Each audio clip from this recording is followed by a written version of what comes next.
नमस्कार, good morning, सत श्री अकाल, आदाब, स्वागत है सभी का lecture number 16 of CA intermediate regular batch of advance accounting. मैं हूं आपका होस्ट और आपका दोस्त अंशुल अग्रवाल। आप सभी का करता हूं स्वागत। हम लोग देख रहे हैं बहुत ही बड़ा टॉपिक, प्यार मोहब्बत का टॉपिक, किसी के हो जाओ या किसी को अपना बना लो, अमालगमेशन का टॉपिक। लास्ट लेक्चर हमारा पहला लेक्चर था इस टॉपिक का और उस लेक्चर के अंदर हमने काफी कुछ बेसिक्स देखा, काफी कुछ चीजें समझी, बेसिक्स पढ़े कि क्यों का आखिर अमालगमेशन होता है। परचेज कंसिडरेशन का मतलब मैंने आपको बताया, उसके ऊपर एक क्वेश्चन हमने किया था, क्वेश्चन नंबर 2, उसी को कैरी फॉरवर्ड करेंगे। चैप्टर को क्विकली रिकैप करते हैं। होमवर्क आप लोगों का था कि मेरी टेक्स्ट बुक के अंदर जितने भी पेजेस थे वो आपको पढ़ने हैं, थियोरेटिकल पेजेस आपको पढ़ने हैं, ये आपका होमवर्क था। उम्मीद करता हूं आप लोगों ने किया होगा। नाउ एक बार क्विकली शुरू से शुरू करते हैं, रिकैप करते हैं और फिर पीसी के कंसेप्ट को लेकर आगे बढ़ेंगे। दोस्तों, amalgamation includes absorption. Accounting standard 2 कहता है, 14 कहता है कि अमालगमेशन इंक्लूड्स एब्जॉर्प्शन। 4 अलग अलग टर्म्स है, 3 टर्म्स मैं आपको अभी एक्सप्लेन करने वाला हूं। सबसे पहला टर्म अमालगमेशन का मतलब क्या होता है, तो ये डायग्राम जो है ना, ये डायग्राम अपने दिमाग में रख लेना, हमेशा ये काफी काम आएगा। अमालगमेशन का मतलब है कि देयर आर 2 एग्जिस्टिंग कंपनीज, ध्यान से समझिएगा, देयर आर 2 एग्जिस्टिंग कंपनीज। अब ये दोनों एग्जिस्टिंग कंपनीज क्या करती है, एक साथ आती है, मतलब ये दोनों बंद होती है, लिक्विडेट होती है, एक साथ आती है और फिर एक साथ आकर एक नई कंपनी बनाती है। मतलब ए एंड बी, एग्जाम्पल लेते हैं, A and B, they both gets liquidated, बंद होती है और वो बंद होकर एक साथ आती है और एक नई कंपनी बनती है, ए बी लिमिटेड। तो दोस्तों, जो कंपनी बंद हो रही है उसको कहते हैं ट्रांसफरर कंपनी, और जो नई कंपनी बन रही है जिसमें जाकर वो मिल रहे हैं उसको कहते हैं ट्रांसफरी कंपनी। तो ये वाला जो केस है ये बन जाता है केस ऑफ अमालगमेशन। क्या है, अमालगमेशन। तो अमालगमेशन, जब भी मैं ये वर्ड बोलूंगा ना, इसके आगे दिमाग में ना ये वाला डायग्राम याद रखिएगा। 2 companies, A limited, B limited, new company A B limited. समझ में आया? This is the typical example of amalgamation. I hope it is clear to all of you. दूसरा टर्म है एब्जॉर्प्शन। अब आपको डायग्राम में डिफरेंस देखकर समझ में आएगा। एब्जॉर्प्शन में पता है क्या होता है दोस्तों, देयर आर 2 एग्जिस्टिंग कंपनीज। ये भी एक एग्जिस्टिंग कंपनी है और ये वाली भी एक एग्जिस्टिंग कंपनी है। एग्जिस्टिंग कंपनी मतलब जो ऑलरेडी है। समझ में आ रहा है? अब होता यहां पर है कि एक एग्जिस्टिंग कंपनी जो कि स्ट्रॉन्ग लिमिटेड है वो दूसरी एग्जिस्टिंग कंपनी को टेक ओवर कर लेती है। और जब मैं कहता हूं टेक ओवर करती है मतलब उसके शेयर्स खरीदती है, और जब मैं कहता हूं शेयर्स खरीदती है मतलब पूरा अधिकार खरीदती है। तो पूरा अधिकार का मतलब होता है 100% इक्विटी शेयर्स परचेज करती है। ये वाला केस होता है एब्जॉर्प्शन का। कौन सा केस? एब्जॉर्प्शन। तो अब इसके आगे जब भी हम एब्जॉर्प्शन वर्ड यूज करेंगे ये वाला डायग्राम याद रखना है, और अमालगमेशन में ये वाला डायग्राम याद रखना है। समझ में आया? वापस, अमालगमेशन में 2 एग्जिस्टिंग कंपनीज लिक्विडेट होकर एक नई कंपनी बनाती है, मेरा तुम्हारा हमारा। समझ में आ रहा है? मेरा तुम्हारा हमारा। लेकिन एब्जॉर्प्शन में ऐसा नहीं होता है। एब्जॉर्प्शन में एक कंपनी दूसरी कंपनी को टेक ओवर कर लेती है, मतलब दोनों एग्जिस्टिंग कंपनीज है but one company is taken over by another company. Term क्या ध्यान रखना है, जो कंपनी किसी की हो जाती है वो है ट्रांसफरर, और जिसकी होती है लेने वाला जो है वो कहलाता है ट्रांसफरी। तो अकाउंटिंग स्टैंडर्ड 14 क्या कहता है कि अमालगमेशन जो है इट इंक्लूड्स एब्जॉर्प्शन। तो आपने ये होमवर्क किया होगा, सेल्फ एनालिसिस का कंटेंट लिखा होगा। सबसे पहला पॉइंट मैंने क्या लिखा है, अमालगमेशन इंक्लूड्स एब्जॉर्प्शन। AS 14 की भाषा है, सीधी बात, नो बकवास। तीसरा टर्म है एक्विजिशन। अब एक्विजिशन अगर आप देखोगे it looks very much similar to absorption. बिल्कुल सही है सर, एब्जॉर्प्शन में भी एक एग्जिस्टिंग कंपनी दूसरी एग्जिस्टिंग कंपनी, एक्विजिशन में भी एक एग्जिस्टिंग कंपनी दूसरी एक्विजिशन कंपनी। लेकिन सर फिर डिफरेंस क्या है? डिफरेंस आता है परसेंटेज में। अगर 100% एक्वायर किया जाता है तो वो कहलाता है एब्जॉर्प्शन, लेकिन अगर 100% से कुछ कम परसेंट किया जाता है, 50% से ज्यादा और 100% से कम, तो वो कहलाता है एक्विजिशन। क्या कहलाता है? एक्विजिशन। दोस्तों, रियल लाइफ में ना हम लोग इन टर्म्स को थोड़ा इंटरचेंजेबली यूज करते हैं प्रैक्टिकल लाइफ में, बट एक्चुअली ऐसा होता नहीं है। रियल लाइफ के अंदर हम एक्विजिशन, अमालगमेशन, इन सारे टर्म्स को इंटरचेंजेबली यूज करते हैं। प्रैक्टिकल लाइफ में ऐसा नहीं होता है, करेक्ट? ये समझना है। तो acquisition means less than 100% and absorption means more than 100%, complete 100%। Clear हो गया? अकाउंटिंग स्टैंडर्ड 14 में एक्विजिशन कवर नहीं होता है। एएस 14 में सिर्फ क्या होता है? Amalgamation and absorption. और बाकी तो जो कहानी थी वो देखिए मैंने इस पर्टिकुलर चार्ट के अंदर कवर की है। AS 14 covers absorption, amalgamation where 100% shares are held by another company. जहां 50% से ज्यादा शेयर्स होल्ड किए जाते हैं वो बन जाती है पार्टली ओन सब्सिडरी, और पार्टली ओन सब्सिडरी के लिए बना है अकाउंटिंग स्टैंडर्ड 21 जो कि है हमारा chapter number 7। Correct?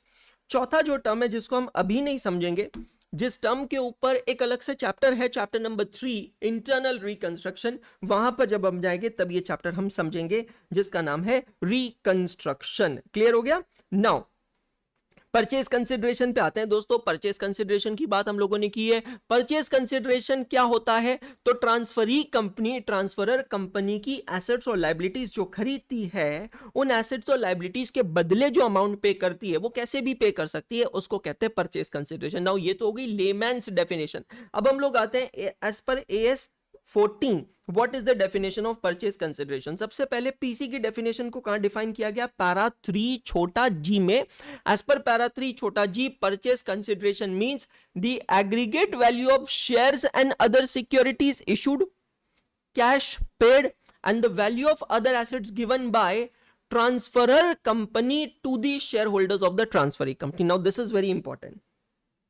Transferor company का शेयर होल्डर्स, ट्रांसफरर कंपनी के शेयर होल्डर्स को कुछ भी पे किया जाए वो परचेज कंसिडरेशन के डेफिनेशन में आता है। तो हमने यहां पर सेल्फ एनालिसिस पेज पे एक बहुत ही इंपॉर्टेंट चीज लिखी है, क्या दिया है उससे फर्क नहीं पड़ता है, किसको दिया है उससे परचेज कंसिडरेशन डिसाइड होता है। मतलब अगर ट्रांसफरी कंपनी ट्रांसफरर कंपनी के डिबेंचर होल्डर को या फिर क्रेडिटर को कोई भी अमाउंट अगर पे करे तो वो परचेज कंसिडरेशन के डेफिनेशन में इंक्लूड नहीं होता। ये मैं नहीं कह रहा हूं, एएस 14 कह रहा है, पढ़िएगा।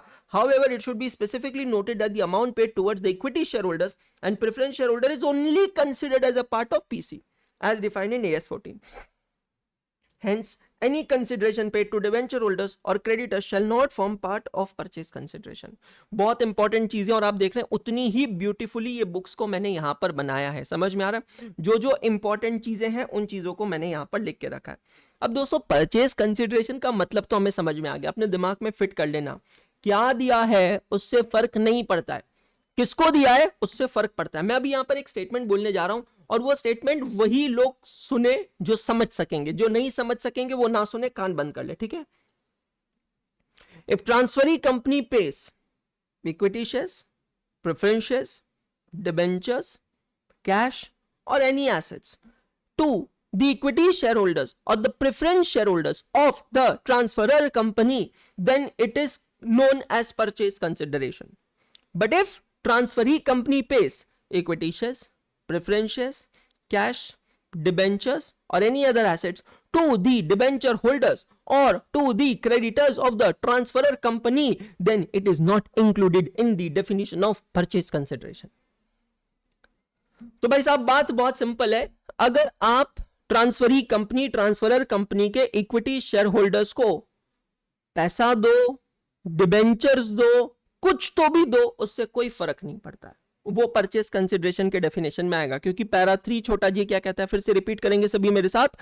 Purchase consideration means the aggregate value of the shares and other securities issued, cash paid and the value of assets is given by the transferee company to the very important word shareholders of the transferor company. Any such thing paid to the debenture holder, even equity shares paid to the debenture holder, is not included in the definition of purchase consideration. I hope it is very much clear. Now, this is the definition of purchase consideration. When I say purchase consideration, दो चीजें important है जो हमने question number 2 में भी देखी है। पहली चीज कितना देना है और दूसरी चीज कैसे देना है। आई रिपीट, पहली चीज कितना देना है, how much amount to be paid as purchase consideration, और दूसरा कैसे पे करना है, how to discharge purchase consideration. ठीक है, ये दो चीजें देखनी है। सर एक बात बताइए, परचेज कंसिडरेशन कैलकुलेट करने के कोई मेथड्स है, कोई तरीका है? वेल रियली स्पीकिंग आंसर है हाँ भी और ना भी। अकाउंटिंग स्टैंडर्ड 14 में वैसे तो 4 मेथड्स डिफाइन किए गए हैं to calculate purchase consideration, but आप सबकी जानकारी के लिए मैं बता दूं, ऐसा कोई रूल नहीं है कि आपको चारों में से ही कोई एक मेथड यूज करना है। आप चारों में से कोई और मेथड भी इस्तेमाल कर सकते हैं। There can be a combination of any method also for determination of purchase consideration. तो सर ये जो 4 मेथड्स हैं ये क्या है? ये सिर्फ एक गाइडलाइंस दी गई है, एक सिर्फ मार्गदर्शन है आपके लिए, ताकि आपको एक आइडिया लग जाए कि परचेज कंसिडरेशंस कैसे कैसे कैलकुलेट किए जा सकते हैं। पेमेंट्स की मेथड नहीं है, कैलकुलेशन की मेथड्स है, हाउ टू असर्टेन। भाई साहब देखो, जैसे बहुत सिंपल सी चीज समझाता हूं मैं आपको प्रैक्टिकल लाइफ में, ठीक है? आप सब्जी लेने जाते हो वर्सेस आपके पापा सब्जी लेने जाते हैं वर्सेस आपके दादा सब्जी लेने जाते हैं। इन तीनों के खरीदी में, शॉपिंग करने के तरीके में डिफरेंस नहीं होगा। Think about it, think about it. आप सब्जी खरीदने जाते हैं या सब्जी नहीं, अनाज का एग्जांपल ले लेते हैं। घर में चावल लेके आने, आप चावल लेने जा रहे हैं, ठीक है? आप सिंपली दुकान में जाएंगे, दुकानदार से कहेंगे भैया 1 किलो चावल देना या 5 किलो चावल देना। वो आपसे पूछेगा कौन सा क्या, तो आप बोलेगे बस जो आपको ठीक लगे, जो बेस्ट लगे वो दे दो, बिकॉज आपका नॉलेज कम है, लिमिटेड है। तो उस लिमिटेड नॉलेज के साथ आप जाएंगे, 5 किलो चावल खरीद के लेके आएंगे। आपके पापा जाएंगे तो उनका नॉलेज काफी बेहतर है कि नहीं ये चावल कौन से कंपनी का है, किस टाइप का चावल है, कहीं ये टुकड़ी चावल है या साबुत चावल है, ये किस जगह का चावल है, इसका सैंपल मिलेगा क्या, थोड़ा भाव ताव कराएंगे, थोड़ा नेगोशिएशन करेंगे और उसके हिसाब से आपके पापा 5 किलो चावल खरीद के लेके आएंगे। मतलब they will differ in terms of quality also and in terms of amount also.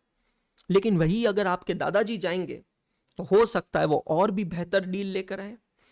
हो सकता है क्योंकि दादाजी का तजुर्बा, एक्सपीरियंस पापा से भी ज्यादा है, तो हो सकता है दादाजी बहुत अलग तरीके से देखे। जिनको नहीं पता उनके लिए मैं बता दूं कि चावल जो होते हैं ना, जितने पुराने होते हैं उतने अच्छे होते हैं, और जितने अच्छे होते हैं उतने महंगे होते हैं। First thing. सेकेंड थिंग, चावल जितना लंबा होता है उतना महंगा होता है। लंबे से मेरा मतलब है कि चावल, अगर आप कभी पूरा के पूरा चावल देखेंगे तो उसके ऊपर का और नीचे का जो टिप होता है ना, वो टूटा हुआ नहीं होना चाहिए। अगर वो टिप टूटा हुआ होता है तो वो चावल की कीमत कम हो जाती है, उसका दाम कम हो जाता है, और वो टुकड़ी कहलाता है, टुकड़ी चावल। लेकिन अगर उसकी टिप्स एकदम सही है तो वो साबुत चावल कहलाता है, और जितना साबुत चावल होगा उतना महंगा होगा। तीसरा, मतलब ये सिर्फ मैं इसलिए बता रहा हूं क्योंकि हमारे घर में काम था, इसलिए आइडिया है मेरे को। चावल जो होता है ना, उसको हाथ में लेने के बाद ऐसे मसला जाता है, जैसे जर्दे को, तंबाकू को मसलते हैं, खाना नहीं है, ऐसे मसला जाता है, और मसलने के बाद मुट्ठी बंद करके उसको सूंघा जाता है। तो जो जानकार लोग होते हैं वो उसकी खुशबू से पहचान जाते हैं कि चावल की एजिंग क्या है और चावल किस टाइप का है, उससे भी उसकी कीमत डिसाइड होती है।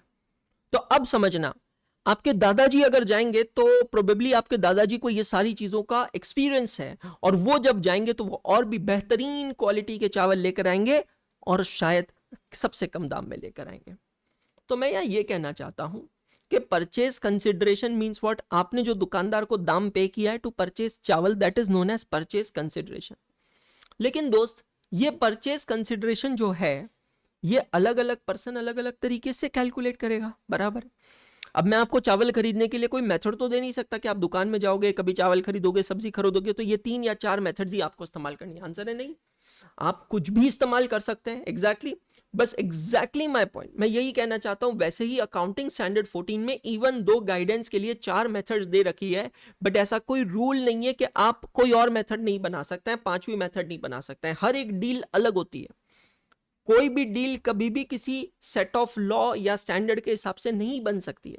तो दो कंपनीज जब ट्रांजैक्शन कर रही है, एक दूसरे को खरीद रही, बेच रही है, तो definitely purchase consideration can be calculate using their own model. But हम लोग अभी यहां पर जो 4 मेथड्स दिए हैं उसको सिर्फ पढ़ लेते हैं, समझ लेते हैं। सबसे पहली मेथड का नाम है लंप सम पेमेंट मेथड।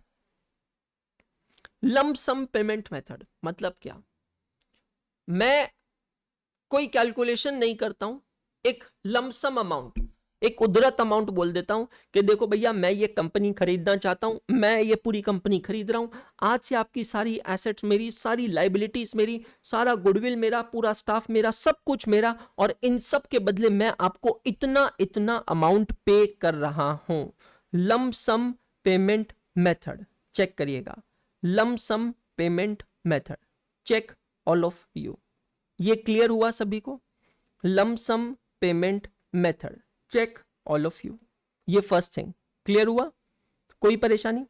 दूसरा नेट पेमेंट्स मेथड। अब ये नेट पेमेंट्स का मतलब क्या, थोड़ा मतलब बहुत थिन लाइन ऑफ डिफरेंस है, धीरे धीरे कर समझते चलिएगा।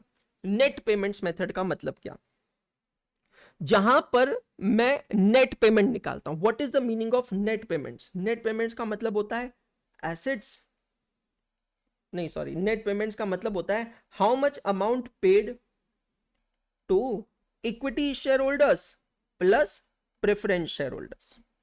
जब भी मैं कहता हूं कंपनी के ओनर्स, कंपनी के ओनर्स कौन होते हैं? Share holders. और जब भी मैं कहता हूं दोस्त शेयर होल्डर्स, तो शेयर होल्डर्स का हमेशा मतलब होता है equity share holders and preference share holders, ये समझना। तो नेट पेमेंट्स मेथड का मतलब हुआ payment made to equity share holders as well as preference share holders. अब ये इक्विटी शेयर होल्डर और प्रेफरेंस शेयर होल्डर को मैं पेमेंट किसी भी तौर पे कर सकता हूं, क्योंकि पैरा 3 छोटा जी क्या कहता है, परचेज कंसिडरेशन में आप कुछ भी दे सकते हो। ट्रांसफरी कंपनी अपने शेयर्स भी दे सकती है, कैश भी दे सकती है, डिबेंचर्स भी दे सकती है, एसेट्स भी दे सकती है, कुछ भी दे सकती है। वो सब कुछ परचेज कंसिडरेशन के डेफिनेशन में इंक्लूड होता है। नेट पेमेंट मेथड, कितना पेमेंट किया। तीसरा मेथड काफी रियलिस्टिक मेथड है, काफी साइंटिफिक मेथड है, उसका नाम है नेट एसेट्स मेथड। ये मेथड एक्चुअली काफी बेहतर है।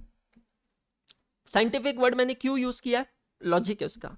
नेट एसेट्स का मतलब क्या होता है, एसेट्स माइनस लायबिलिटी, इसको कहते हैं नेट एसेट्स।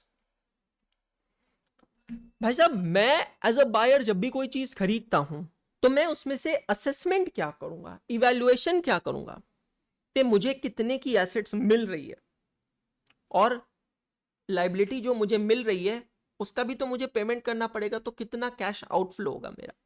तो मैं ये देखूंगा नेट मेरे जेब में कितना एसेट आ रहा है, नेट एसेट्स मेथड। तो ट्रांसफरी कंपनी यहां पर ट्रांसफरर कंपनी से एग्री करती है कि वो उनकी कौन कौन सी एसेट्स को लेकर जाएंगे, और जो जो एसेट्स को लेकर जाएंगे उसकी एक एग्रीड वैल्यू डिसाइड की जाती है कि किस वैल्यू पे लेकर जाएंगे, किस अमाउंट पे लेकर जाएंगे। तो agreed values of all the assets minus agreed values of all the liabilities. अभी बहुत अच्छा, कुछ एक्सेप्शंस भी होते हैं, मैं आपको बता देता हूं। बहुत रिसेंटली टाटा ने एयर इंडिया को परचेस किया है, तो आपको जानकर हैरानी होगी कि एयर इंडिया जो कंपनी है, एविएशन कंपनी है, it was founded by Tata only. बहुत कम लोगों को यह फैक्ट पता है कि Air India was founded by Jamsetji Tata. It was originally found by Jamsetji Tata, it was originally owned by Jamsetji Tata. मैं आपको उसकी इमेज दिखाता हूं। एयर इंडिया, मैं सिर्फ देखो नाम लिख रहा हूं, air India founder, that's all. ये देखिए JRD टाटा, यहां पर नाम ही आ गया। This is the original image. ये देखिए, ये है जमशेदजी टाटा की original photograph, and he is standing next to Air India. उन्होंने खुद ने टाटा एयरलाइंस के नाम से एयरलाइंस बनाई थी, जिसका बाद में नाम रखा गया एयर इंडिया। आजादी से पहले की बात है, आप यहां पर देख रहे हैं। ये फ्लाइट जो है कराची, अहमदाबाद, बॉम्बे की ये फ्लाइट है। Can you see this, can you imagine this. फिर बाद में आजादी के बाद जब गवर्नमेंट बन गई, उसके बाद में ये एयरलाइंस टाटा से जाती है भारत सरकार के पास, और ये बन जाती है एयर इंडिया और इंडियन एयरलाइंस। कई सालों तक इसे चलाया गया और बहुत बुरी तरह कर्ज में डूबी। तकरीबन 60,000 करोड़ का कर्ज था एयर इंडिया के ऊपर, 60,000 करोड़ रुपीस का debt. Can you believe it. कई सालों से भारत सरकार कोशिश कर रहा है एयर इंडिया को रिवाइव करने का, कि यार एयर इंडिया को वापस रिवाइव करते हैं, पहले की तरह बनाते हैं, प्रॉफिटेबल बनाते हैं। आपकी जानकारी के लिए मैं बता दूं, किसी दिन डिस्कशन करेंगे तो आपको पता चलेगा कि एयर इंडिया एक ऐसी कंपनी है जिसके पास बहुत ज्यादा इंटेंजिबल एसेट्स है। अब यहां पर आप लोग कहेंगे सर इंटेंजिबल एसेट्स मतलब गुडविल की बात कर रहे हैं क्या? तो बेटा मैं यही कहना चाहता हूं, अपने पर्सपेक्टिव को थोड़ा ब्रॉड करो, हॉराइजन को थोड़ा ब्रॉड करो, और इंटेंजिबल एसेट में सिर्फ गुडविल नहीं आता है। तो सर और क्या आता है? We are very curious to know. अभी नहीं, अभी करो इंतजार, बाद में बताऊंगा। तो अभी के लिए इतना समझ लेना कि एयर इंडिया जो है it is one of an asset rich company. Can you believe me? Asset rich company, लेकिन 60,000 करोड़ का डेट, 60,000 करोड़ का डेट। अब ये 60,000 करोड़ के डेट को कैसे चुकाएंगे? तो फिर एक पॉइंट आने के बाद भारत सरकार ने भी गिव अप कर दिया कि यार ये अब हमारे बस की नहीं रही, हम इसको चला नहीं सकते, हम इसको ऑपरेट कर नहीं सकते। तो भारत सरकार ने सोचा कि इसको प्राइवेटाइज कर देते हैं, मतलब अब एयर इंडिया को बेच देते हैं। कई सालों से कोशिश चल रही थी कि एयर इंडिया को कोई खरीद ले। पहले डिस्कशन चल रहे थे कि पार्शियल सेल ऑफ करते हैं, फिर हुआ फुल सेल ऑफ करते हैं, लेकिन भारत सरकार की एक कंडीशन रही, भारत सरकार मतलब एयर इंडिया की एक कंडीशन रही कि जो भी एयर इंडिया को खरीदेगा, बिकॉज उनको पता है कि जो भी एयर इंडिया को खरीदेगा उसको ना सिर्फ एयर इंडिया मिलेगा, बल्कि एयर इंडिया के साथ उसको एयर इंडिया की बहुत सारी इंटेंजिबल एसेट्स मिलेगी। तो यार उसने कहा, एयर इंडिया ने कहा कि जो भी एयर इंडिया को खरीदेगा ना, they will have to buy Air India together with its debt of 60,000 crores। और जैसे ही अनाउंसमेंट किया, जितने भी प्रोस्पेक्टिव बायर्स थे सबने हाथ पीछे खींच लिए। लिहाजा यार कोई भी इंसान ये सोचेगा कि भाई साहब आखिर मैं कोई ऐसी कंपनी कैसे खरीद सकता हूं जिसके ऊपर 60,000 करोड़ का डेट है, 60,000 करोड़ का डेट है, आखिर मैं वो कंपनी को कैसे खरीद सकता हूं? बहुत सारे फॉरेन कंपनीज ने इंटरेस्ट दिखाया था एयर इंडिया को परचेस करने में। जस्ट आपकी जानकारी के लिए मैं बता रहा हूं, because of its intangible assets. ये एक रिसर्च का बहुत बढ़िया टॉपिक है कि आखिर एयर इंडिया के पास ऐसी कौन सी इंटेंजिबल एसेट्स है जिसको लेकर पूरी दुनिया दीवानी है।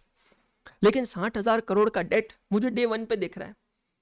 और फिर वहां पर पिक्चर में आया टाटा ग्रुप। दोस्तों टाटा ग्रुप ने फाइनली एयर इंडिया को परचेस किया together with its debt, massive date.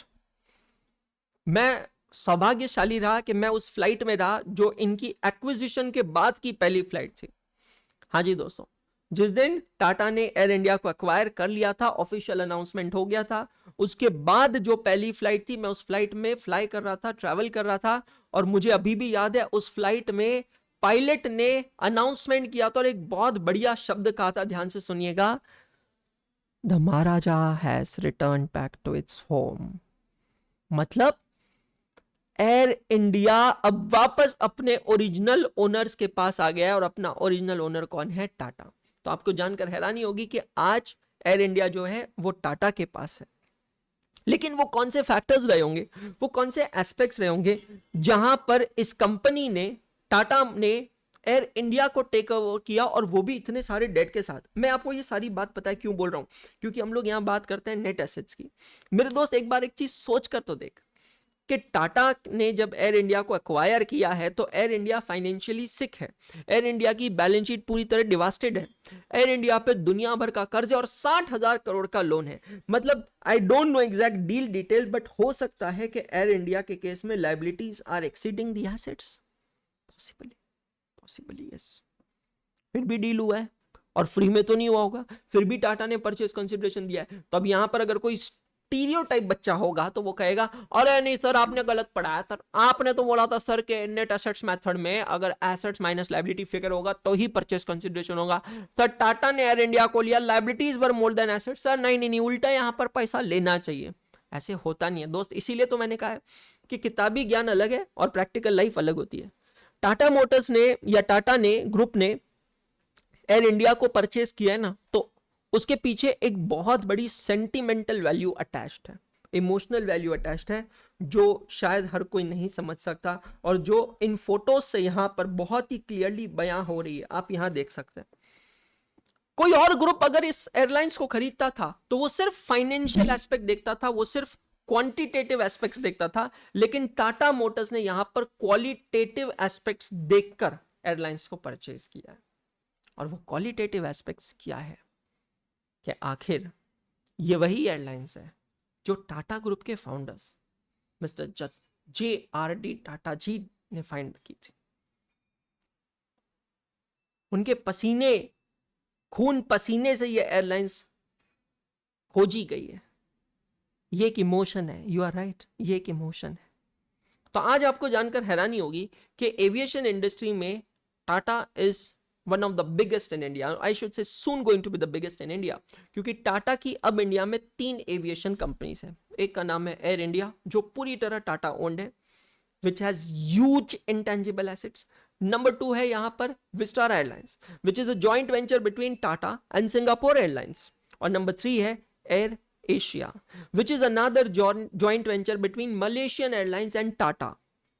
तो अब एयर एशिया को मर्ज कर दिया गया है धीरे धीरे एयर इंडिया में, और अब विस्टारा को भी मर्ज किया जा रहा है। मतलब अब आप समझना, गोइंग फॉरवर्ड ये 3 कंपनीज मर्ज होकर एक तरीके से काम करने वाली है, एयर इंडिया, विस्टारा और एयर एशिया। और ये तीनों किसकी ओन्ड एयरलाइन से? They are all owned by Tata, soon going to be the biggest in aviation in India. Let's see to it. Correct? तो net assets method मतलब क्या होता है? You calculate, it's a very calculative method. You calculate the values of each assets minus value of each liability and then you get net assets. और last method होता है intrinsic value method. Intrinsic value का मतलब होता है share exchange ratio method. तो यहां पर दोनों कंपनीज पता क्या करती है? अपने शेयर्स की वैल्यूज को कैलकुलेट करती है। ट्रांसफरर कंपनी के भी शेयर की वैल्यू कैलकुलेट की जाती है, ट्रांसफरी कंपनी के भी शेयर की वैल्यू कैलकुलेट की जाती है। दोनों कंपनीज अपने शेयर की वैल्यू कैलकुलेट करती है और उस वैल्यू के बेसिस पर शेयर एक्सचेंज रेशियो निकाला जाता है। एक एग्जांपल देता हूं, बाकी तो आज की क्लास में हम लोग क्वेश्चन करेंगे। दोस्तों suppose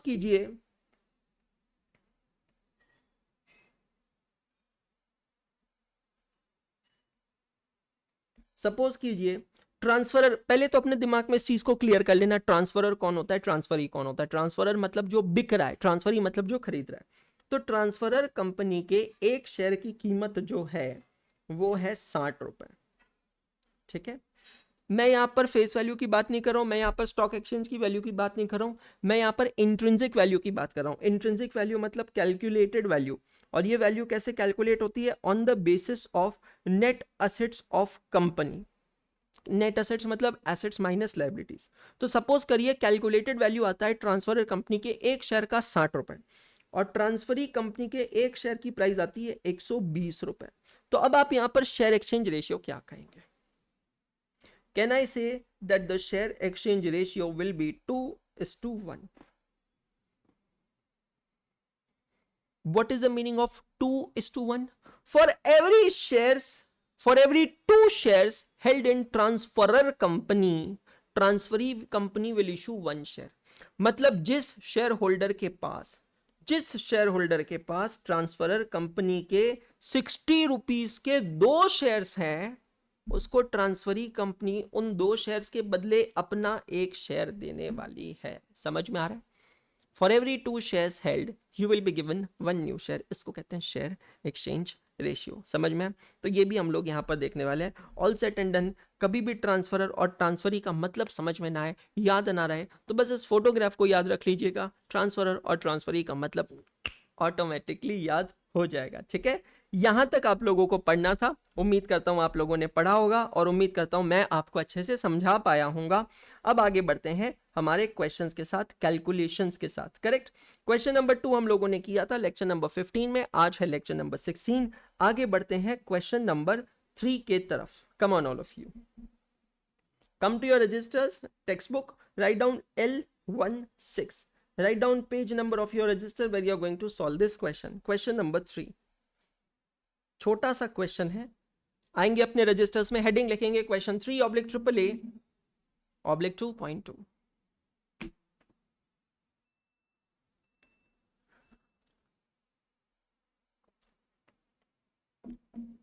question 3/AAA/2.2, statement showing calculation of purchase consideration, particulars, amount and mode of payment. हमेशा ये चीज ध्यान रखना, पीसी के केस में दोनों चीजें इंपॉर्टेंट है, कितना देना है और कैसे देना है। अच्छा, पीसी इसलिए इंपॉर्टेंट है क्योंकि जब हम फुल फ्लेजेड क्वेश्चन करेंगे ना दोस्तों, तब भी हर एक क्वेश्चन के अंदर बी रिमाइंडेड पीसी आता ही आता है, परचेज कंसिडरेशन आता ही आता है हर एक क्वेश्चन के अंदर। तो क्विकली फॉर्मेट्स बना लीजिए।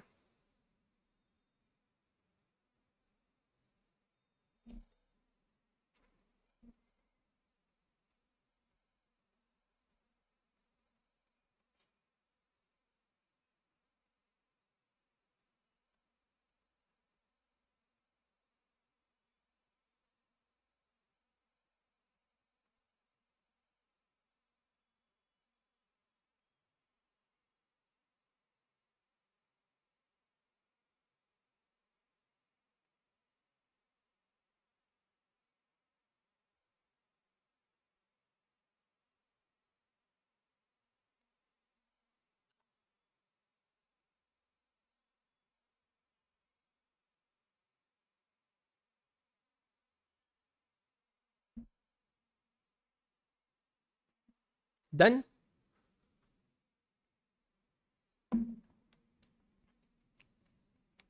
क्लियर हो गया सभी को? चले आगे। Now let's quickly do it, let's quickly do it. मैं बुकमार्क स्टार्ट कर देता हूं क्वेश्चन नंबर 3 के लिए। Question number 3 triple A page 2.22 calculation of purchase consideration समझते हैं। बुकमार्क मैं कर रहा हूं ताकि किसी को भी बाद में से री रेफर करना हो तो आप यहां पर देख सकते हैं। Y limited decides to absorb X limited. सबसे पहले डिफाइन कीजिए ट्रांसफरर कौन है, ट्रांसफरी कौन है। Y limited decides to absorb X limited.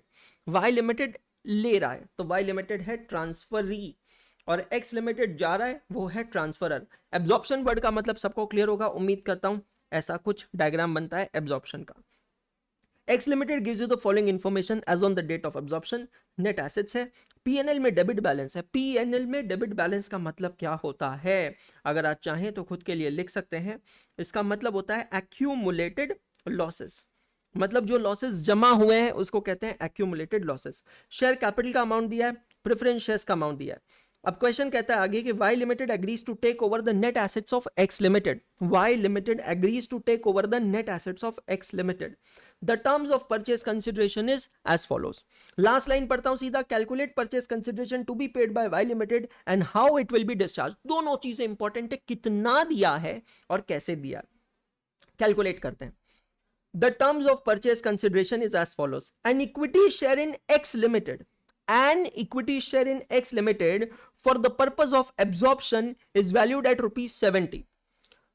Individual assets liabilities की वैल्यू नहीं दी है। एक सिंपल सी चीज कही है कि बेटा जी एक्स लिमिटेड जो कंपनी है, जो हमारी कौन सी कंपनी है, ट्रांसफरर कंपनी है, उसके एक शेयर की कीमत है 70 रुपए।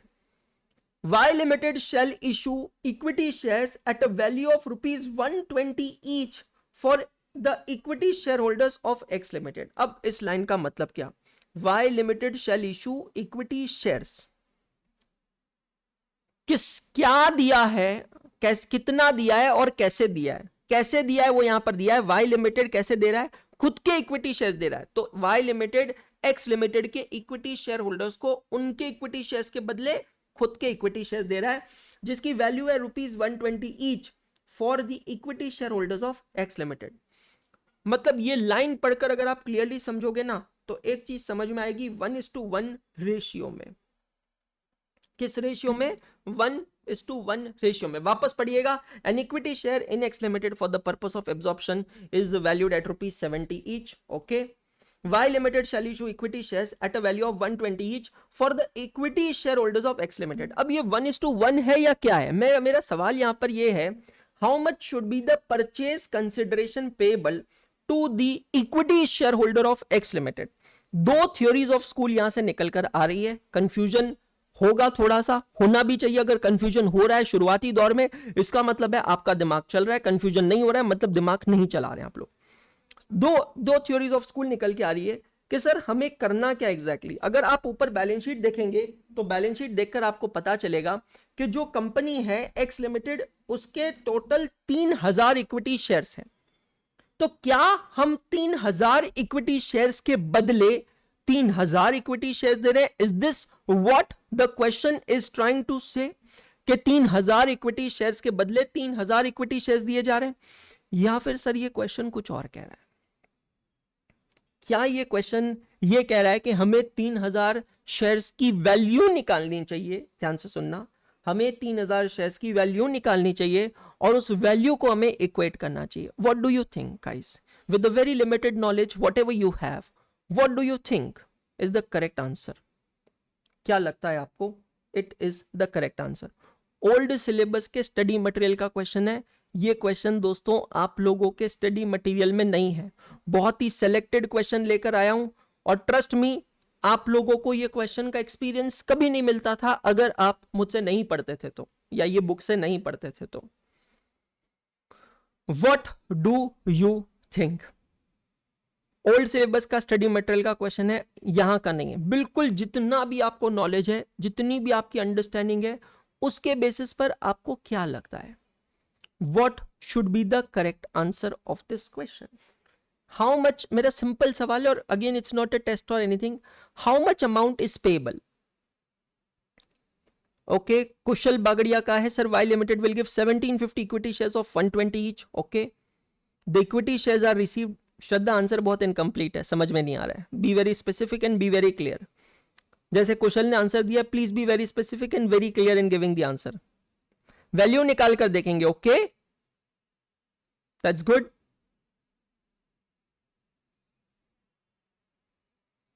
तीन 3000 इक्विटी शेयर्स है, क्या करेंगे हम? चलिए, बिल्कुल सही, मैं सही जवाब देता हूं आपको, फोकस करिएगा।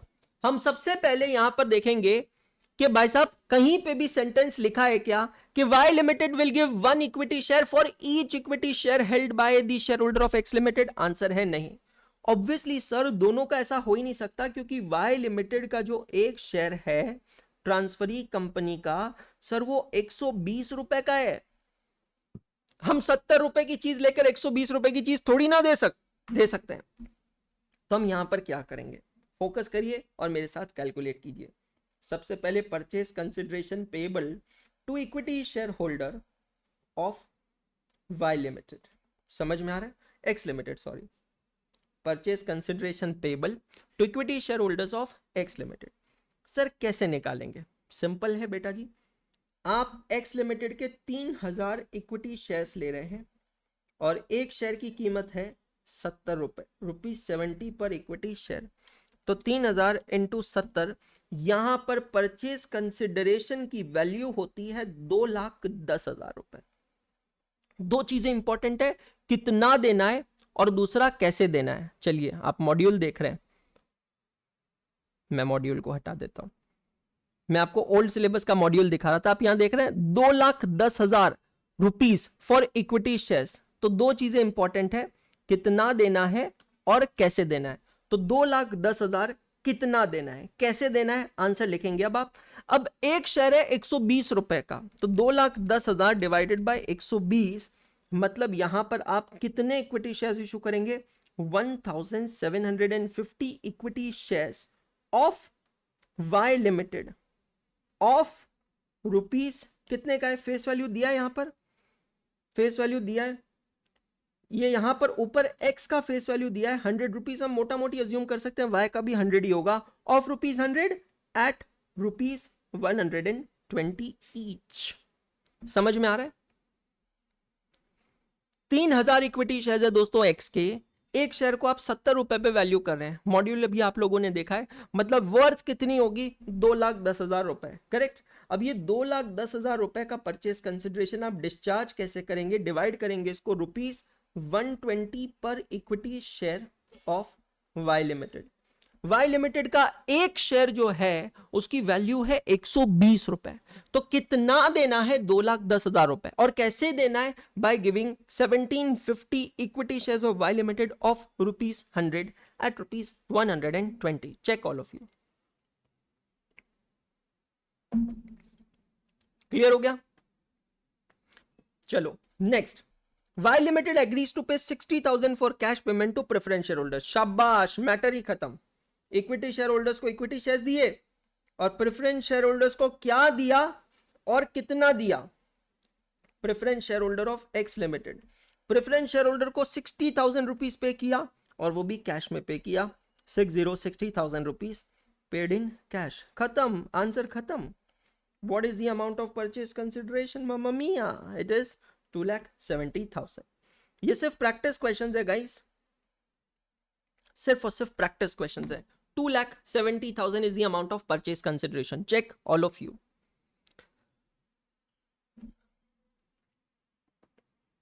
परचेज कंसिडरेशन हर एक क्वेश्चन में होगा, तो दोस्त ये बहुत इंपॉर्टेंट कंपोनेंट है।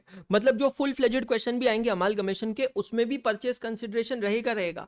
मतलब अगर आपको परचेज कंसिडरेशन अच्छे से निकालना आ गया ना, तो ये समझ लीजिए कि कहीं ना कहीं दोस्तों आपकी जेब में 5 मार्क पक्के हैं। इस चैप्टर के 5 मार्क पक्के, चाहे कितना भी बड़ा क्वेश्चन आए, 10 मार्क का है, 12 मार्क का है, 20 मार्क का है, 5 मार्क आपके पक्के हैं।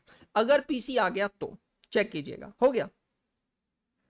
इंडेक्स में एक साथ पोस्ट करेंगे, बिकॉज अभी कुछ क्वेश्चन सॉल्व करते हैं, आप उसको रिव्यू करेंगे और फिर एक साथ पोस्ट करेंगे। क्वेश्चन नंबर 4 आप लोग ट्राई करेंगे अभी। It is a PYQ। मैं फिर से कह रहा हूं, मेरी बुक सिर्फ कंपाइलेशन नहीं, it's a creation guys.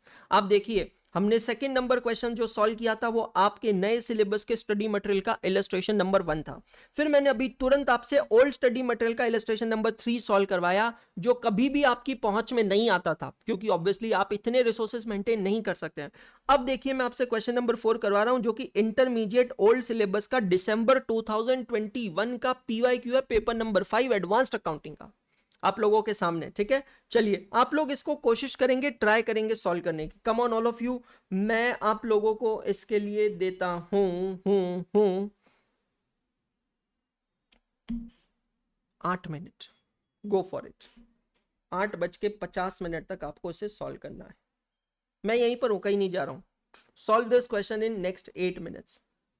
Format वगैरह सब आपको पता है, मोटा मोटी यही फॉर्मेट है। दो चीजें निकालनी है, एक कितना दिया है और दूसरा कैसे दिया है।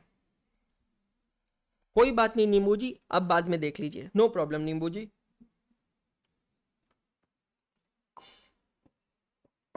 जब तक मैं आपके ट्रैकर्स अपडेट कर देता हूं।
Two minutes over, 6 minutes left.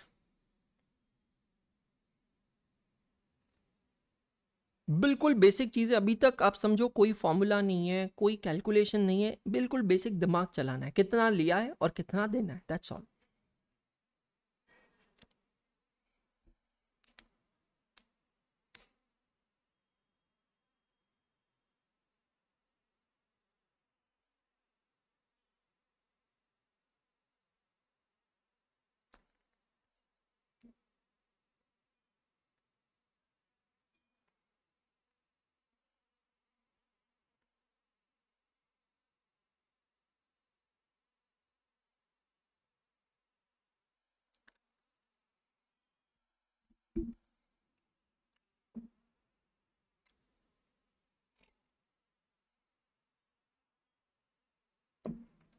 PYQ है दिसंबर 2021 एग्जाम का।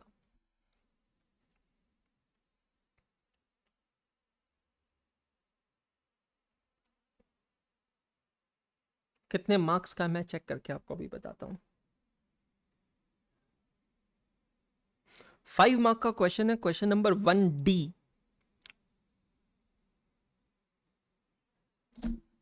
किसी का भी हो जाए तो प्लीज मुझे लाइव चैट में बता दीजिएगा।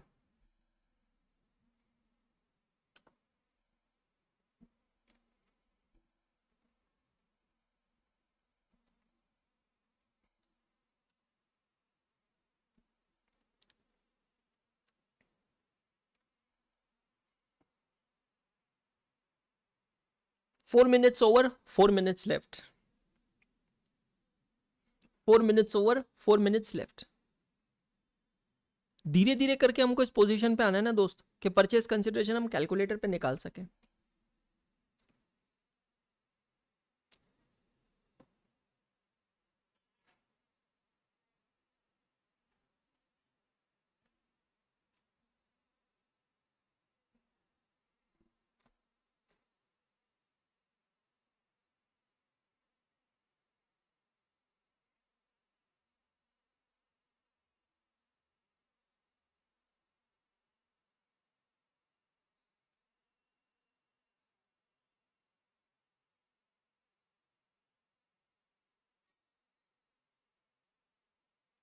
ओके, सबसे पहले आंसर आया जीनल अग्रवाल का।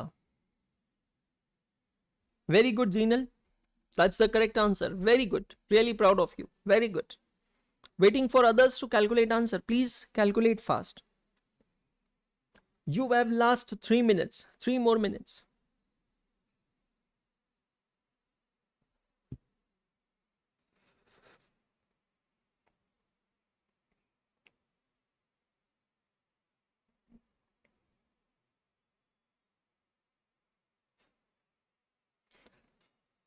Calculation of amount of purchase consideration.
Okay, last 1 minute left.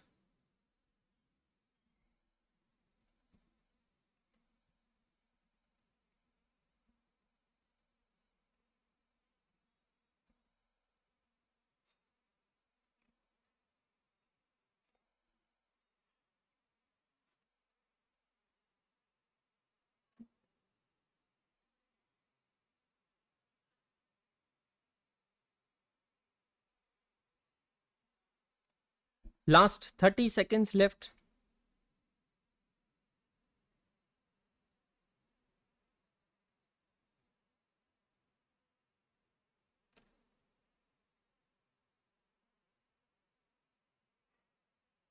Okay, time up. 43,50,000 is the correct answer. Check करते हैं. 43,50,000 is absolutely correct answer. किस किस का आया फटाफट बता दीजिए मुझे एक बार. मैं आपको एक्सप्लेन कर रहा हूं पूरा question. 43,50,000 is the correct answer. बहुत बढ़िया, वेरी गुड. चलो सॉल्व करते हैं. Moon limited is absorb by sun limited. Moon limited is taken over. Moon limited बन जाता है transferor, is absorb by sun limited. Sun limited बन जाता है transferee. The consideration being the takeover of liabilities, the payment of cost of absorption not exceeding rupees 10,000 and actual cost is rupees 9,000. Right now this all data is irrelevant for us, है ना. The payment of 9% debentures of rupees 50,000 at a premium of 20% through 8% debentures issued at a premium of 25% of the face value. Any payment made to the debenture holders is not included in the definition of purchase consideration. This is very very important. कोई भी payment अगर आप करते हैं किसको, debenture holders को, तो वो पीसी के डेफिनेशन में नहीं आता है. तो यहां तो मैटर ही एंड हो गया. लेकिन अब यहां से शुरू होता है परचेस कंसिडरेशन का कैलकुलेशन, है ना. The payment of rupees 18 per share in cash. The payment of rupees 18 per share in cash. Allotment of 11% preference shares of 10 each and 1 equity share of 10 each at a premium of 30% fully paid for every 3 shares in Moon Limited respectively. इसका मतलब क्या, अब बहुत अच्छे से समझना. मैं पहले डायग्रामेटिकली एक्सप्लेन करता हूं और फिर कैलकुलेशन बेस्ड एक्सप्लेनेशन दूंगा मैं आपको. क्वेश्चन यहां पर क्या कह रहा है कि जिसके पास एक इक्विटी शेयर है मून का, for every 1 equity share in Moon limited, आपको उस एक इक्विटी शेयर के बदले पता है 3 चीजें यहां पर मिलेगी. मतलब एक प्रॉपर पूरा पैकेज बनाकर आपको मिलेगा for every equity share in Moon limited. क्या है वो 3 चीजें, समझते हैं. सबसे पहली चीज आपको जो मिल रही है, the payment of ₹18 per share in cash, मतलब आपको सबसे पहली चीज जो मिल रही है वो है कैश। कितना मिल रहा है? ₹18 पर शेयर, ₹18 पर इक्विटी शेयर। ये क्लियर हो गया।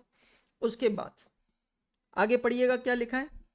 Allotment of two 11% preference share of 10 each.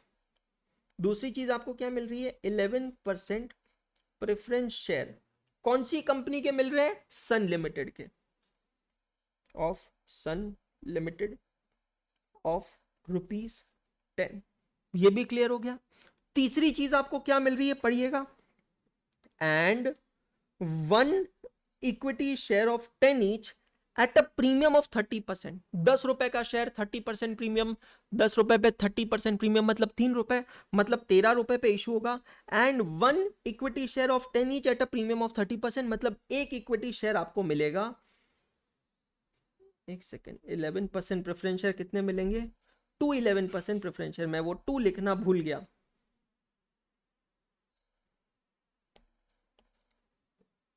2 11% preference share, 1 equity share of ₹10 at ₹1313। ये पैकेज आपको पूरा समझ में आया? अब इसके एक्चुअल कैलकुलेशंस करते हैं। अब टोटल नंबर ऑफ शेयर्स है कितने?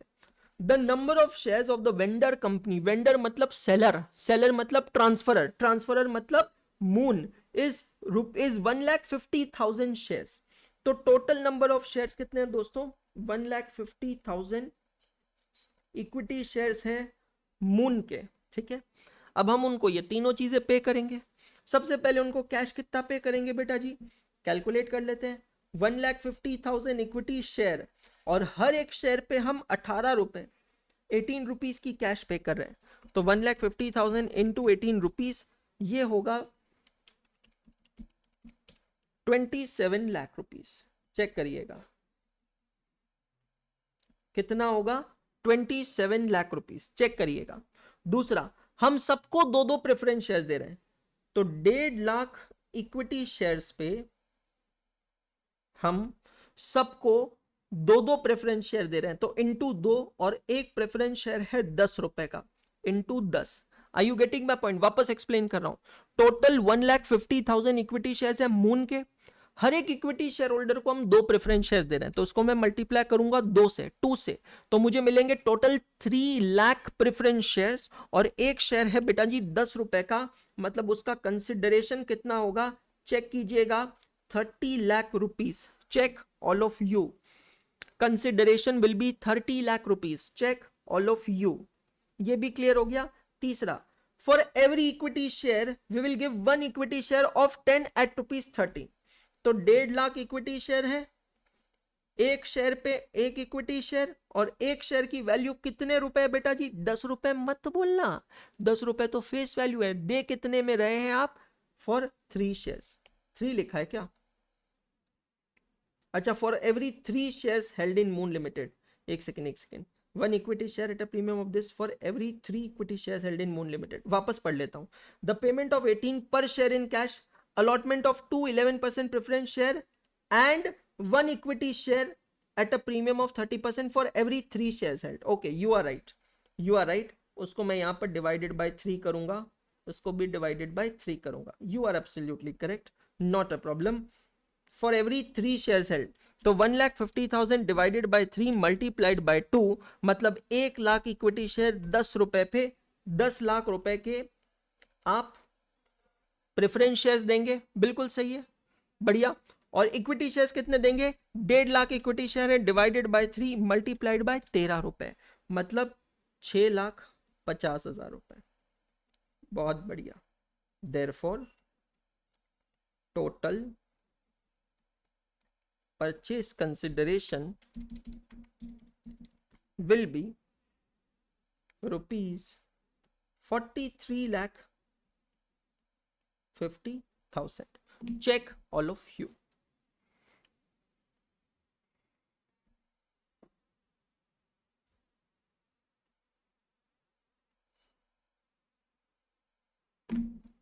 43,50,000। Check all of you. Sir exam में हम ऐसे प्रेजेंट कर सकते हैं, बिल्कुल ऐसे भी कर सकते हो, और जो हमने ऊपर टैबुलेटेड फॉर्म किया है उससे भी कर सकते हो, दोनों तरीका चलेगा, कोई प्रॉब्लम नहीं है।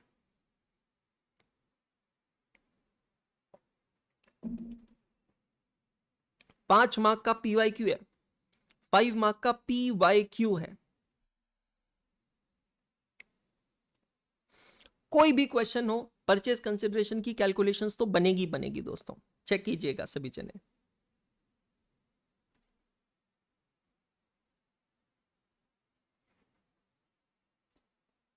आया समझ में सबको? पक्का? क्लियर? चलिए अब हम करने जा रहे हैं क्वेश्चन नंबर 5, जो कि बहुत ही अमेजिंग क्वेश्चन है परचेज कंसिडरेशन का। Rhombus solid question, very good question on calculation of PC. आपके मॉड्यूल का इलस्ट्रेशन नंबर 4 है ये, तो अपने रजिस्टर्स में आप आएंगे और क्वेश्चन नंबर 5 के लिए एक फॉर्मेट हम लोग बनाएंगे।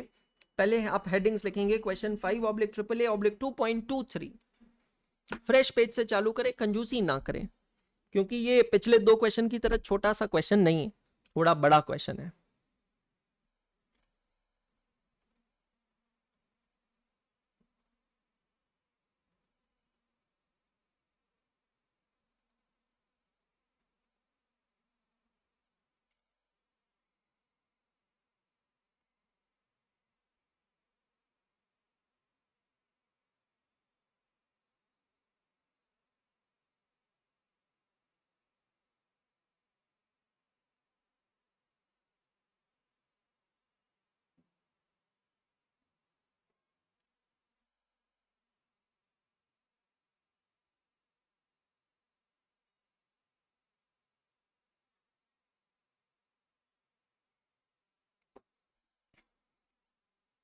करेक्ट? रिटर्न हेडिंग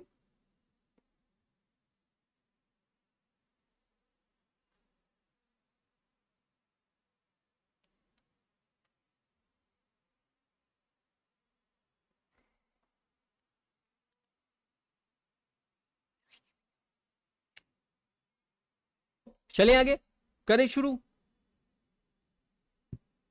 पक्का? Very good. नाउ बहुत फोकस चाहिए मुझे सभी का। बुकमार्क कर लेता हूं मैं इस क्वेश्चन को, और मुझे याद दिला देना यार, क्वेश्चन एंड होने के बाद बुकमार्क एंड करना है। पिछला क्वेश्चन का बुकमार्क एंड करना ही भूल गया था मैं, ठीक है? चलिए question number 5, which is ICI study material illustration number 4. Very good question on calculation of purchase consideration, and this is the last question only on PC. और फिर हम इस चैप्टर के आगे के सेगमेंट में बढ़ेंगे, मतलब type of amalgamations, conditions of AS14. Neil Limited and Gagan Limited amalgamated to form a new company. This is the case of amalgamation. Diagram क्या बताया था मैंने? Neil Limited, Gagan Limited दोनों एक साथ आते हैं और बनाते हैं नील गगन लिमिटेड। वाह वाह वाह। Neil Limited, Gagan Limited are two existing companies. They amalgamated to form a new company. Following is the balance sheet of Neil Limited and Gagan Limited. मतलब यहां पर इस क्वेश्चन में ट्रांसफर री नहीं दिया है, ये दोनों ही कौन है? They both are transferor. समझ में आ रहा है? Both the companies are transferor company. हमने बेसिक टर्म समझे। अमालगमेशन मतलब क्या? दो एग्जिस्टिंग कंपनीज एक साथ आती है और एक नई कंपनी बनाती है। और एब्जॉर्प्शन मतलब क्या? एक एग्जिस्टिंग कंपनी दूसरी एग्जिस्टिंग कंपनी को टेक ओवर करती है।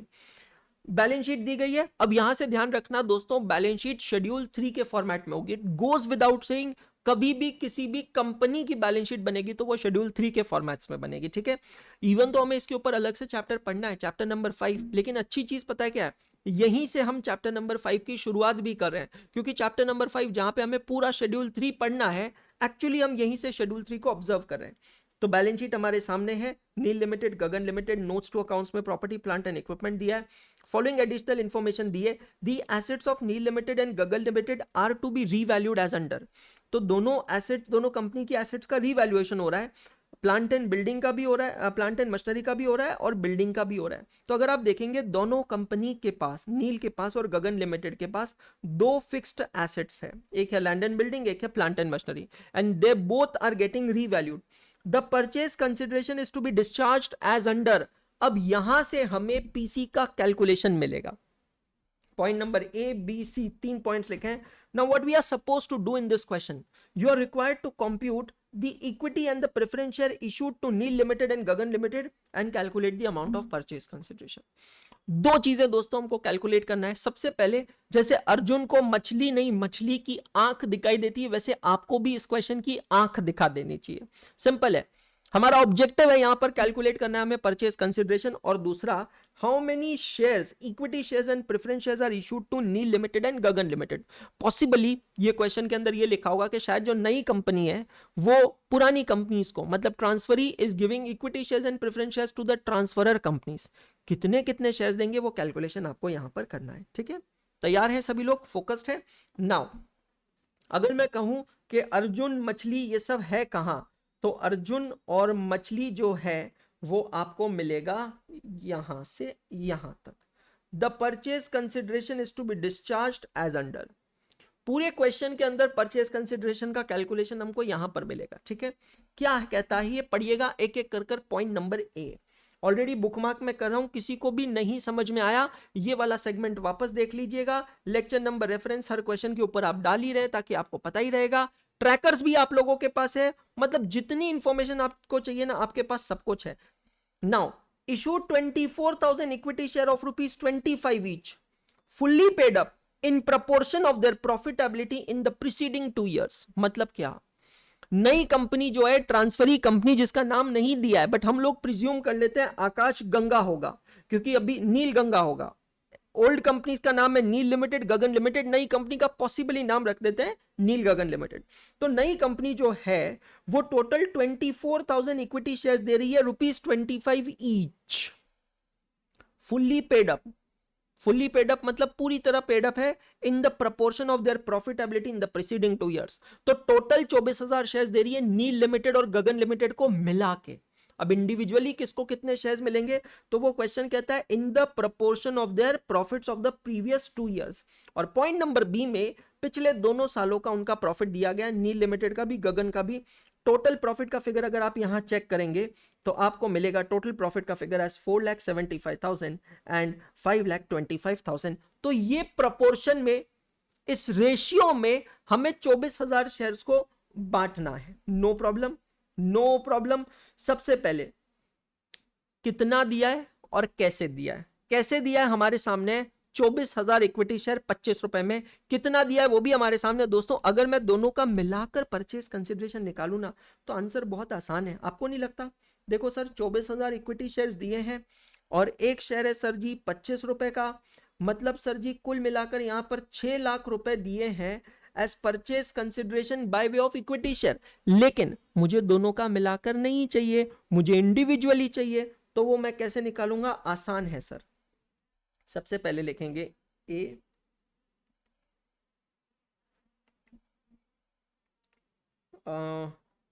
Issue of equity shares of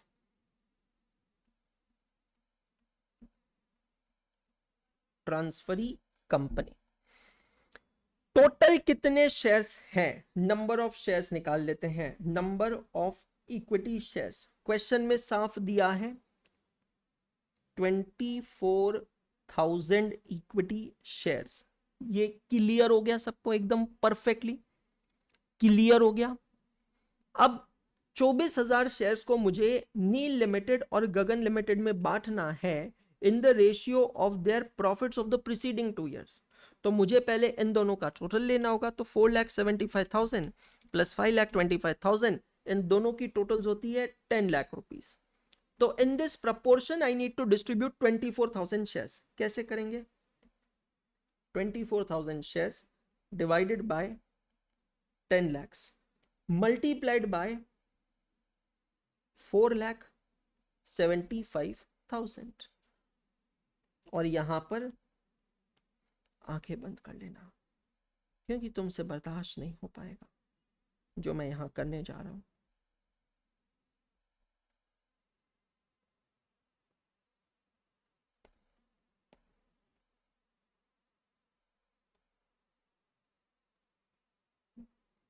तो 24,000 divided by 10 lakhs multiplied by 4,75,000 Neel limited को कितने शेयर्स इशू होंगे दोस्तों, चेक करिएगा सभी जने। Is it coming to 11,400 equity shares, और गगन लिमिटेड को 12,600 इक्विटी शेयर्स। चेक कीजिएगा सभी जनों को ये कैलकुलेशन समझ में आया। सिंपल है, जो टोटल 24,000 शेयर्स थे उसको इस रेशियो में डिस्ट्रीब्यूट कर दिया। अब मैं यहां पर ही कैलकुलेट करता हूं परचेज कंसिडरेशन, और वो मैं कैसे निकालूंगा, एट द रेट ऑफ ₹25 पर इक्विटी शेयर। एक इक्विटी शेयर कितने में इशू किया जा रहा है, 25 रुपए में इशू किया जा रहा है। तो नील लिमिटेड को 11,400 इक्विटी शेयर्स दिए हैं, तो नील लिमिटेड का परचेज कंसिडरेशन होगा दोस्तों, चेक करिएगा, 2,85,000। गगन लिमिटेड को 12,600 शेयर्स दिए जा रहे हैं, तो उनका परचेज कंसिडरेशन का अमाउंट होगा 3,15,000। और टोटल हमें पता ही है 24,000 इक्विटी शेयर्स, तो टोटल होगा 6 lakh rupees. Check all of you, बहुत ही बेसिक फंडा है।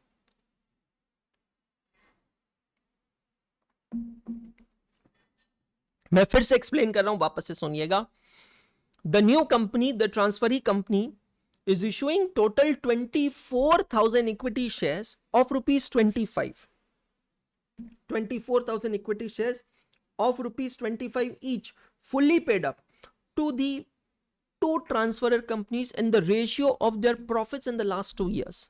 So we need to first know how much are their profits in the last 2 years, which is given in point number B. So total profit of 2 years of Neel Limited is 475, Gagan Limited is 525. Beware, here in the question they haven't used the word average of the profits of the last 2 years. What they have said, in the proportion of their profitability in the preceding 2 years. Have they used the word average? No. So please don't calculate average. I hope it is clear. Next, I need to distribute 24,000 shares and the ratio of their profits of the last 2 years. Accordingly, it comes to 11,400 equity shares, 12,600 equity share. Each share is valued at ₹25 each. So, accordingly, we calculated the amount of purchase consideration by simply multiplying number of shares with 25 rupees. Number of shares with 25 rupees. Check all of you. This is the first part. So, point number A is done. Point number B is done. Now come to point number C. Focus everyone. To issue 12% preference share of 10 each, fully paid at par. अब आप purchase consideration कैसे discharge कर रहे हैं, by giving 12% preference share.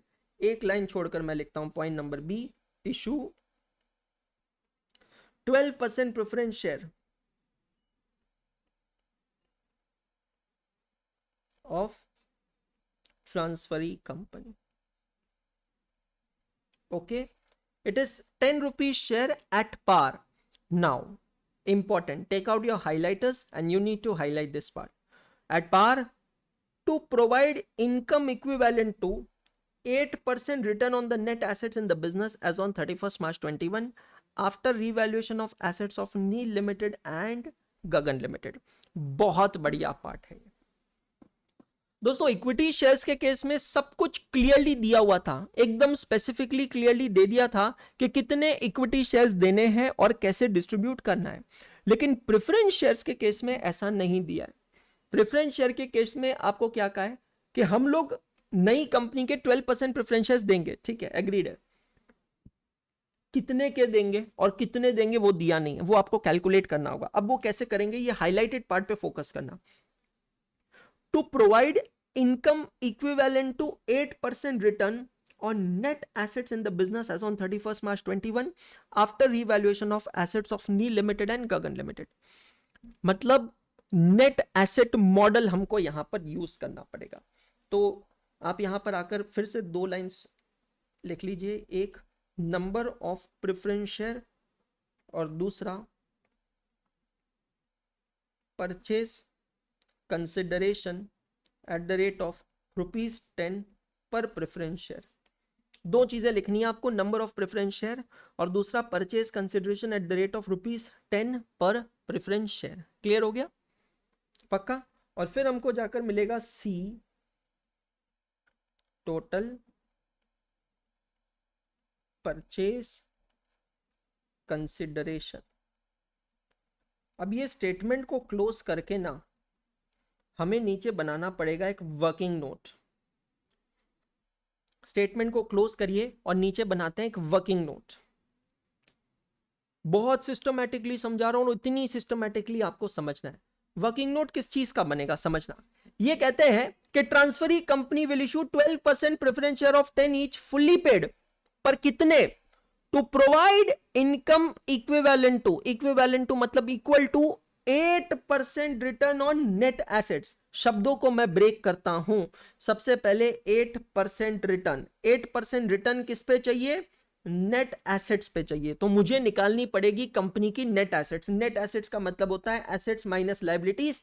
लेकिन फिर से यहां पर एक तीसरा पॉइंट आता है जो कहता है after revaluation of assets of nil limited and Gagan limited. तो मुझे सबसे पहले यहां पर क्या कैलकुलेट करना पड़ेगा बेटा जी, नेट एसेट्स। ठीक है, कैलकुलेट करते हैं। नेट एसेट्स के लिए सबसे पहले हमको क्या लेनी पड़ेगी, दोनों कंपनी की एसेट्स लेनी पड़ेगी।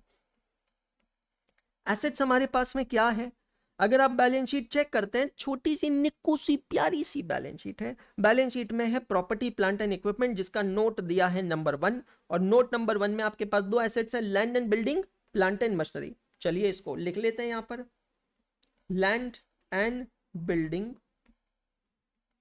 Plant and machinery. क्वेश्चन कहता है कि आपको नेट एसेट्स कैलकुलेट कब करना है, आफ्टर कंसिडरिंग रीवैल्यूएशन। तो मुझे एक सवाल का जवाब दीजिए, shall I take book values और shall I take revalued values. Definitely sir revalued values. तो अगर आप यहां पर देखेंगे नीचे आपको दिया गया है, the assets of nil limited Gagan limited are as follows. Land and building, building की देखिए वैल्यू दी है 775 648,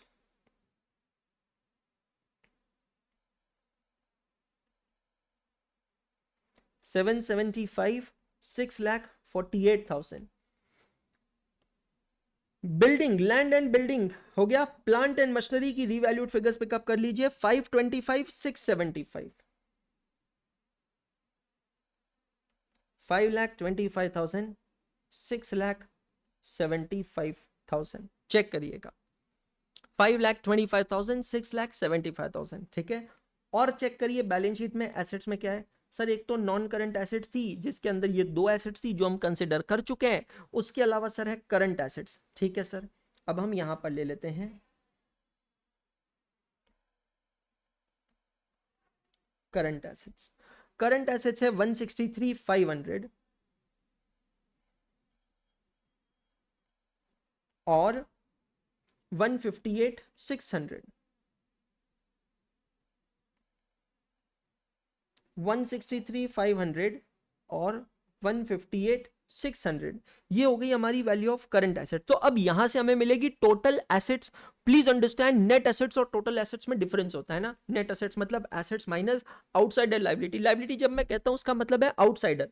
तो अगर आप बैलेंस शीट की लायबिलिटी साइड देखेंगे तो यहाँ पे एक तो शेयर कैपिटल है और दूसरी है करंट लायबिलिटीज। तो मैं इसमें से क्या माइनस करूंगा, करंट लायबिलिटीज। तो मैं इसको अलग से लिख लेता हूं,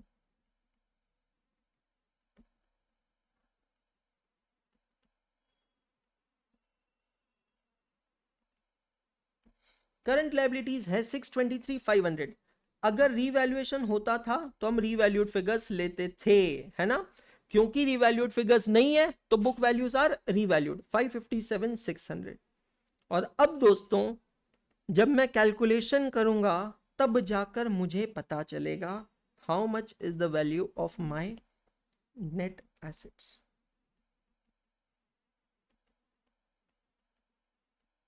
नेट एसेट्स का मतलब क्या हुआ, एसेट्स माइनस लायबिलिटीज।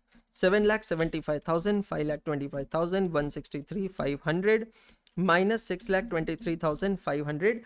तो यहां पर नेट एसेट्स होती है 8,40,000 रुपए, और यहां पर 6,48,000 प्लस 6,75,000, 158,600 माइनस 557,600, यहां पर होती है बेटा जी 9,24,000।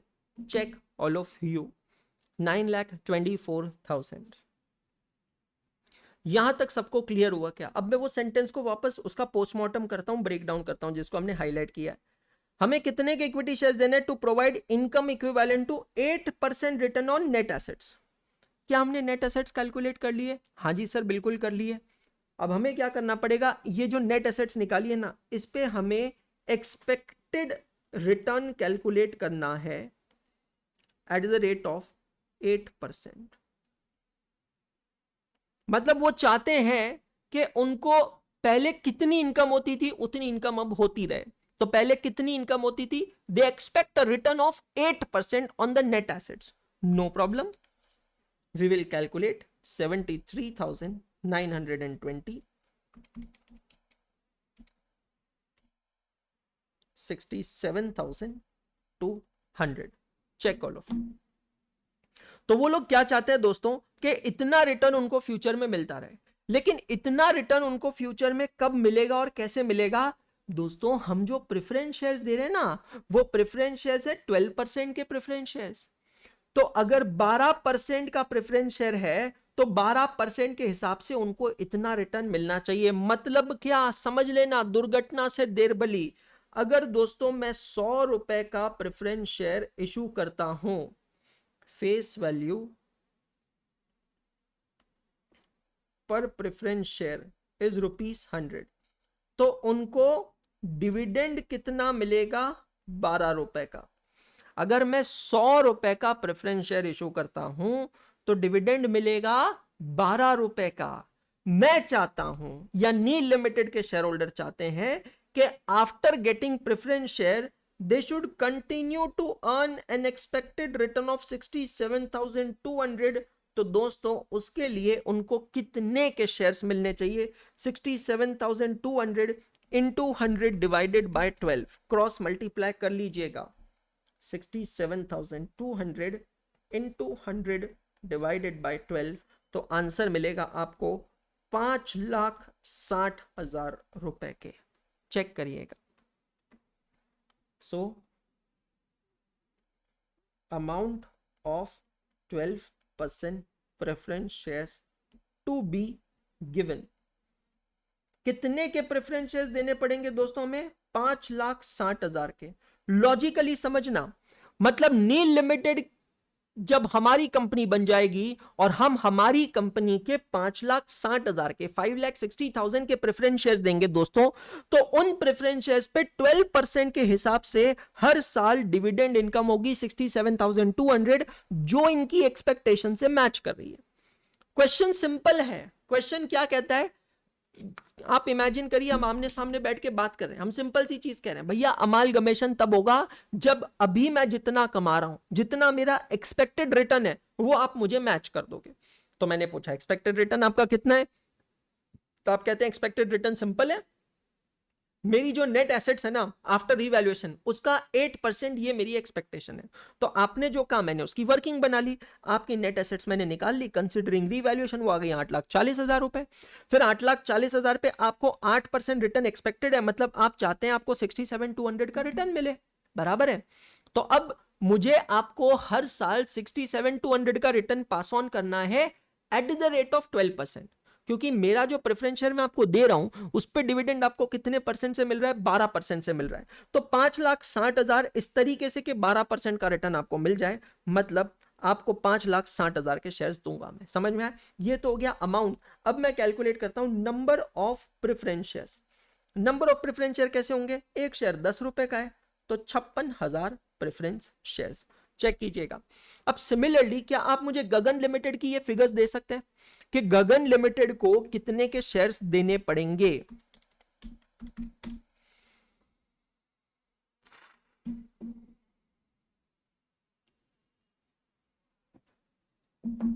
बिल्कुल सही जवाब है 6,16,000 is the correct answer.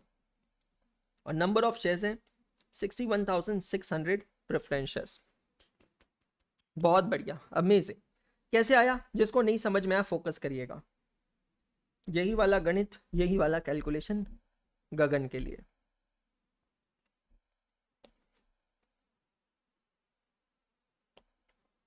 Gagan limited का एक्सपेक्टेड रिटर्न कितना है बेटा जी? 73,920, 73,920।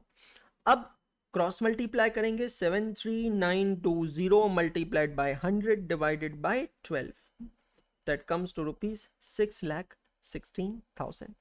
So we have to issue preference shares of such an amount to the shareholders of Gagan Limited so that on those shares, when they earn dividend at the rate of 12%, it should equate the amount of their expected return, which is 73,920 rupees. Check all of you. Check all of you. Very good adjustment, very amazing adjustment. Now we'll take these figures to our main statement. So we'll write down number of preference shares, 56,000, 61,600. 56,000 preference shares, 61,600 preference shares. Amount over here will be 6,16,000 and it will be 5,60,000. And total amount will be 11,76,000. 1,17,600 preference share. We'll take the totals of the respective columns to calculate total purchase consideration.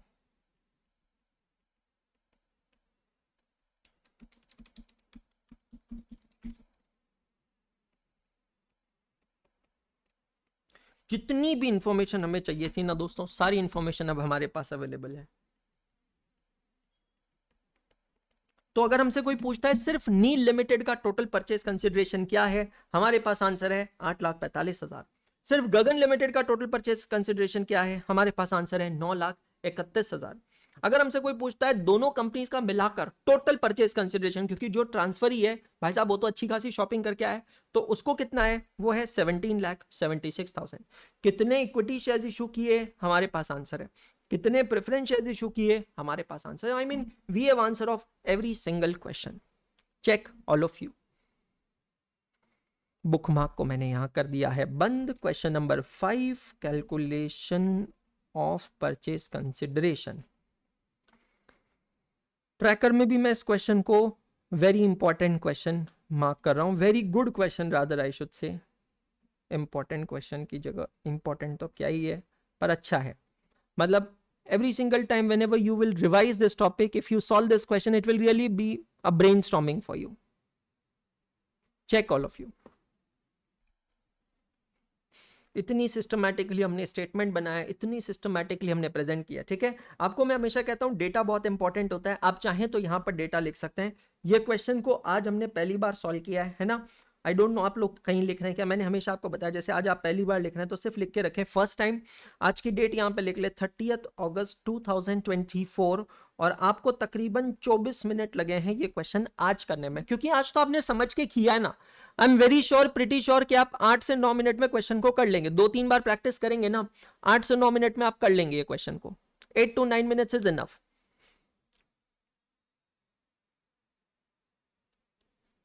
If this question is asked in exam, it can be asked for 8 marks. तो 8 mark into 1.8 minute पर mark, तो आपके पास approximately 14-15 minute है standard time इस question को solve करने का. लेकिन I am very sure, pretty confident कि आप 2 या 3 बार इसको प्रैक्टिस करेंगे तो 8 से 9 मिनट में उड़ा देंगे इस पूरे क्वेश्चन को पूरी तरह. अब आप इंडेक्स में जाएंगे और पोस्ट करेंगे question number 3, 4 and 5. And now you decide कि आपको कैसे करना है. जैसे कि मैंने आपको सजेस्ट किया था, मेरे हिसाब से कॉलम नंबर 1 में तो हर एक क्वेश्चन आपको स्टार मार्क करना है. मतलब आपको AAA बुक का हर एक क्वेश्चन कम से कम मिनिमम एक बार तो सॉल्व करना ही करना है विदाउट फेल. चेक कीजिएगा सभी जने. बहुत बढ़िया क्वेश्चन है. हर एक क्वेश्चन हमारे हाथ के नीचे से निकलना ही चाहिए. जैसे कि हर चैप्टर के बाद का है, इस चैप्टर के बाद भी इसका टेस्ट पेपर अपलोड होगा. रिवीजन लेक्चर ऑलरेडी बना रखा है, वो भी अपलोड होगा. कैश फ्लो की टेस्ट आप लोगों ने दी होगी ऐसी मैं उम्मीद करता हूं, बिकॉज ट्रस्ट मी गाइज ये सारी चीजें बहुत इंपॉर्टेंट है जो क्यूमुलेटिवली आपका रिजल्ट बनाएगी. और रिजल्ट हमें चाहिए, कुछ भी करके रिजल्ट हमें चाहिए. आज के लेक्चर का होमवर्क है क्वेश्चन नंबर 1 जो आप लोग सॉल्व करेंगे और मॉड्यूल से चेक करेंगे. It is illustration number 3 of ICI module. Homework of lecture number 16 ईमानदारी से बताऊं ना, 6 से 8 लाइन का सोल्यूशन है. सिर्फ क्वेश्चन काफी बड़ा है, 6 से 8 लाइन का सोल्यूशन है. सिर्फ अकाउंटिंग स्टैंडर्ड्स की अलग से टेस्ट नहीं होगी जीनल, AS13 जैसे हमने किया है ना, तो उसको मैं इंक्लूड कर लूंगा बाकी किसी टेस्ट में, किसी तो टेस्ट में हो जाएगा, don't worry. It will be merged, it will be clubbed with some another test.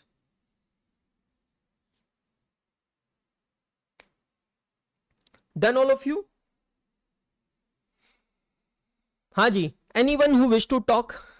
हम एक सेगमेंट यहां खत्म कर रहे हैं, 2-3 मिनट का पॉज ले लेते हैं. 2 कॉल्स मैं यहां पर कर सकता हूं किसी के साथ. If anyone wishes to talk, feedback, suggestion, appreciation, complaints, experience, वही बात करना है, 2 कॉल्स मैं यहां पर कर सकता हूं. Anyone who wish to talk, you can raise hands, I will call you.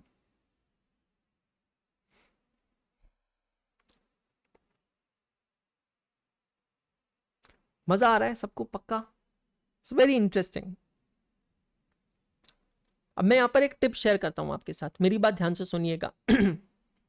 Again expectation नहीं है, बट एक मार्गदर्शन आप समझ सकते हैं. ध्यान से सुनना. एक छोटी स्टोरी और एक छोटी सी बात, इंस्टेंस. दोस्तों, मैं जब आपकी एज में था, जब मैं CA इंटरमीडिएट की तैयारी कर रहा था, और ये टॉपिक मेरी क्लास में मेरे सर ने मुझे पढ़ाया था. मुझे अभी भी याद है, ये टॉपिक काफ़ी लंबा चला था, काफ़ी लेक्चर्स के लिए चला था, और मैं इनिशियली थोड़ा सा स्ट्रगल करता था इस टॉपिक में, क्योंकि मेरे साथ एक प्रॉब्लम था, साइकोलॉजिकल इफेक्ट.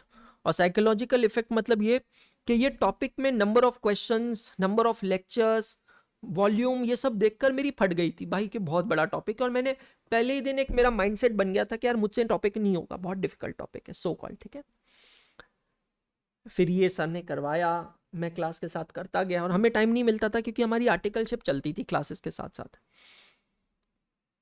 सेल्फ स्टडी तक बैठने तक कॉन्फिडेंस मेरा काफ़ी लूज था इस टॉपिक में. फिर मैंने सोचा यार मैं आखिर करूं तो करूं कैसे. तो मैंने क्या किया ना, इस टॉपिक को ब्रेक डाउन किया कुछ चीज़ों में, और मैं आज भी वो चीज़ें करता हूं और मुझे काफ़ी हेल्पफुल होती है वो. पॉइंट नंबर 4 आपने आपके सेल्फ एनालिसिस में लिखा है. ये जो चैप्टर है, इस चैप्टर का स्कोप क्या है, अगर आप ब्रेक डाउन करेंगे ना, कभी भी ध्यान रखना, कोई भी बड़ा चैप्टर दिखे ना ऐसा मॉन्स्टर की तरह, उसको छोटे छोटे हिस्सों में तोड़ देना चाहिए. तो मैंने इस चैप्टर को 4 हिस्सों में ब्रेक डाउन किया कि चैप्टर में 4 चीजें हैं. सबसे पहले calculation and discharge of purchase consideration. मुझे सबसे पहले ये चैप्टर पढ़ना है तो ये चीज आनी चाहिए, how to calculate purchase consideration and how to calculate how purchase consideration was discharge. तो कितना दिया है और कैसे दिया है. नंबर 2, इस चैप्टर का स्कोप है जर्नल एंट्रीज एंड और balance sheet of transferee company. और यहाँ पे 2 टाइप के अमालगमेशन हम लोग पढ़ने वाले हैं, in the nature of merger, in the nature of purchase. तीसरा, journal entry in the books of transferor company. और चौथा, all of the above. All of the above के क्वेश्चन आप देखोगे मेरी बुक के अंदर आखिरी के क्वेश्चन है, जहां पर एक ही क्वेश्चन के अंदर परचेज कंसिडरेशन भी कैलकुलेट करना है, ट्रांसफरर की बुक्स को क्लोज भी करना है, ट्रांसफरी की जर्नल एंट्री भी पास करनी है, और रिजल्टेंट बैलेंस शीट भी बनानी है. मैंने एक चीज समझ ली कि दोस्त, हर क्वेश्चन में कुछ और हो ना हो, परचेज कंसिडरेशन हर क्वेश्चन में.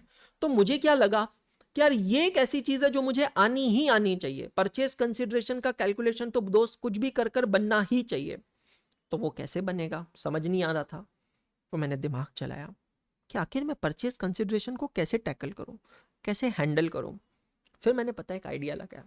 सपोज करिए आज आप, मैं हूं, आप सभी जने जो है वो अंशुल अग्रवाल है, और आप इस परिस्थिति में है कि आज हम परचेज कंसिडरेशन, सिर्फ परचेज कंसिडरेशन का कंसेप्ट खत्म करके इस चैप्टर में आगे बढ़ने वाले हैं. अंशुल सर ने हमें 5 क्वेश्चंस प्रैक्टिस करवा दिए यार परचेज कंसिडरेशन के, लेकिन फिर भी ना मुझे वो किक नहीं मिल रही है, फिर भी ना मुझे वो सेटिस्फैक्शन नहीं मिल रहा है, फिर भी मेरी भूख नहीं मिट रही है. मुझे लग रहा है मुझे और करना चाहिए. मतलब मुझे ऐसा लग रहा है ना कि मैं ऐसा क्या करूं कि मतलब मेरे अंदर वो लस्ट पैदा हो गई कि मुझे ना कुछ भी करके कुछ और क्वेश्चंस करने हैं. सर अगर 5-6 क्वेश्चंस और मिल जाते हैं ना सर परचेज कंसिडरेशन के, तो सर मेरे अंदर ना कॉन्फिडेंस आ जाएगा कि मुझे परचेज कंसिडरेशन आता है. होमवर्क जो मैंने आज आपको दिया वो तो मात्र समझ लो 5 मिनट का होमवर्क है. क्वेश्चन बड़ा दिखता है, सोल्यूशन 6 से 8 लाइन का भी नहीं है, 5 मिनट का ही क्वेश्चन है. बट अंशुल सर आप मेरे को ये बता दो ना सर, मैं चाहता हूं ना कि अब कल जब आप इस चैप्टर के अंदर थोड़ा एडवांस क्वेश्चन चालू करोगे ना, यहां तक मेरा कॉन्फिडेंस एकदम ऐसा तगड़ा हो सर. तो आप मुझे सजेस्ट करो ना वो मैं आज कैसे करूं. क्योंकि देखो बात सिंपल है, अगर कल आप इस चैप्टर के अंदर कुछ डाउट्स के साथ बैठे हो, कुछ लेस कॉन्फिडेंस के साथ बैठे हो, तो आपकी आगे की जर्नी भी जो है ना वो पंचर ही जाएगी, स्मूथ नहीं जाएगी. लेकिन अगर आज आपने यहां पर इस क्वेश्चन को, कंसेप्ट को मस्का खत्म कर दिया ना, तो कल से आपकी जर्नी और भी मस्का हो जाएगी, मतलब कॉन्फिडेंस बिल्कुल नेक्स्ट लेवल होगा। पंशुल सर बताओ ना यार मैं क्या करूं सर, ये सवाल आपके तरफ से आना चाहिए। तो अगर मैं अज्यूम करूं कि आप सबके अंदर एक अंशुल अग्रवाल बैठा है और ये सवाल आपके अंदर है कि सर अब मैं क्या करूं, मैं आज क्या करूं सर, मैं तैयार हूं आज 1 घंटा 2 घंटा, आप बोलो उतनी देर मैं तैयार हूं सर स्पेंड करने के लिए, आप सिर्फ मेरे को बता दो सर मैं कैसे करूं। तो मेरे पास आपके लिए जवाब है, क्योंकि कई सालों पहले ऐसा ही एक सवाल अंशुल अग्रवाल के सामने था, जब मैं लाइब्रेरी में बैठा था अपनी स्टडीज कर रहा था कि अब मैं इस चैप्टर में कॉन्फिडेंस कैसे गेन करूं। मैं आपको बताता हूं मैंने क्या किया जिससे मुझे मदद मिली और आप शायद चाहें तो आज वो कर सकते हैं। तो सपोज कीजिए मैं अंशुल अग्रवाल हूं और ये मेरी बुक है। मैंने क्या किया, मुझे मेरे टीचर ने कहा कि बेटा हर एक क्वेश्चन में परचेज कंसिडरेशन होता है, बराबर है, मुझे बाकी इस चैप्टर में कुछ नहीं आता पर परचेज कंसिडरेशन आता है। मैंने बैठकर इस चैप्टर के सारे क्वेश्चंस के परचेस कंसिडरेशन कैलकुलेट कर डाले। भाई साहब सर ने बोला है ना कि हर क्वेश्चन में एक ट्रांसफर होगा, एक ट्रांसफरी होगा, एक अमालगमेशन या एब्जॉर्प्शन होगा, और जहां पर अमालगमेशन या एब्जॉर्प्शन होगा वहां पर परचेस कंसिडरेशन होगा। तो जब मुझे मेरे टीचर साफ ये कह रहे हैं कि हर क्वेश्चन में ये होगा, तो क्यों ना मैं यहां बैठकर हर क्वेश्चन में से सिर्फ परचेज कंसिडरेशन का कैलकुलेशन उठा लूं। जैसे कि क्वेश्चन नंबर 6 जो कि हम कल करने वाले हैं, क्वेश्चन नंबर 6 के अंदर भी परचेज कंसिडरेशन होगा। ये देखिए, X limited takes over Y limited on 1 अप्रैल 2021, X limited discharges the purchase consideration as below. ये इतना सा पैराग्राफ दिया है परचेज कंसिडरेशन पे, मुझे पूरा क्वेश्चन सॉल्व नहीं करना है, मुझे आता ही नहीं है। मुझे थोड़ी पता है amalgamation in the nature of merger क्या होता है, amalgamation in the nature of purchase क्या होता है, मुझे तो पता ही नहीं है। I really don't know. मुझे अंशुल सर ने क्या सिखाया, अर्जुन को मछली नहीं दिखाई देती, अर्जुन को मछली की आंख दिखाई देती है। ठीक उसी तरह सर मुझे आज मछली की आंख में परचेज कंसिडरेशन दिखाई दे रहा है।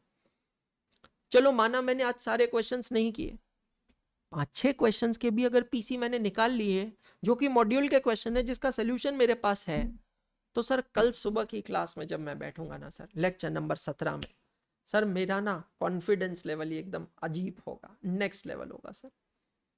I will be full of confidence, I will be so very much happy that now I know each and every calculation, whatever may come to my way, I know I will tackle it. I can tackle it. Why? Because yesterday after lecture number 16, I have sat for 2 hours and I have calculated purchase consideration for the next questions.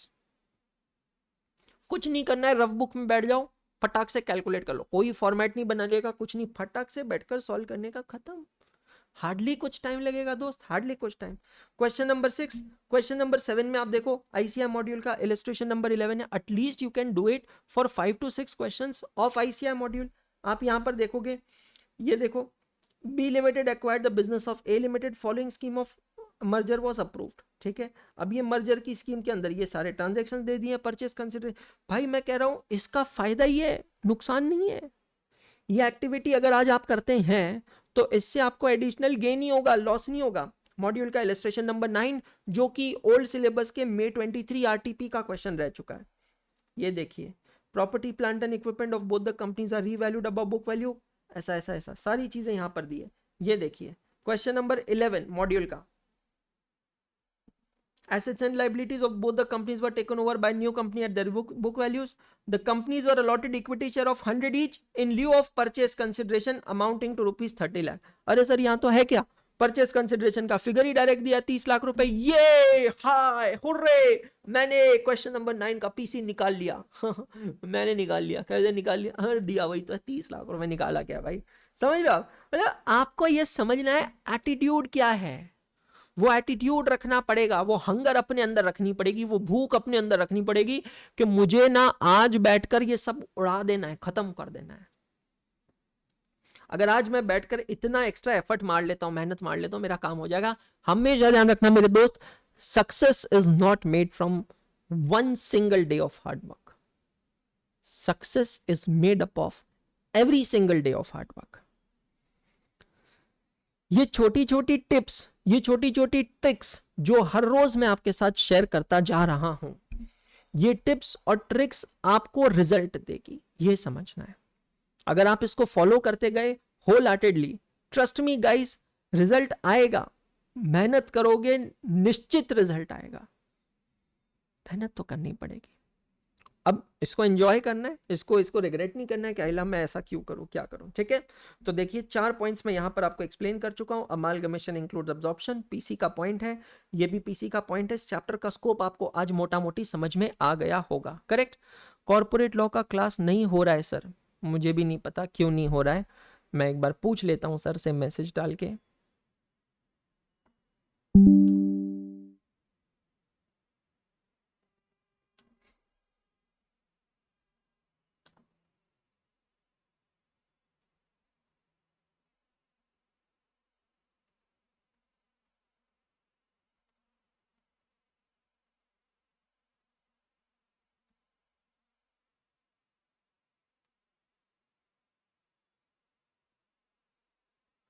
बेटा बाकी लोग तो लिख रहे हैं class हुई थी, आप बोल रहे हो नहीं हुई थी।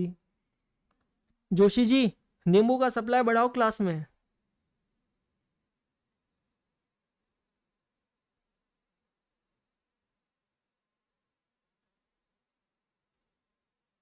नींबू का सप्लाई बढ़ाओ क्लास में जोशी जी।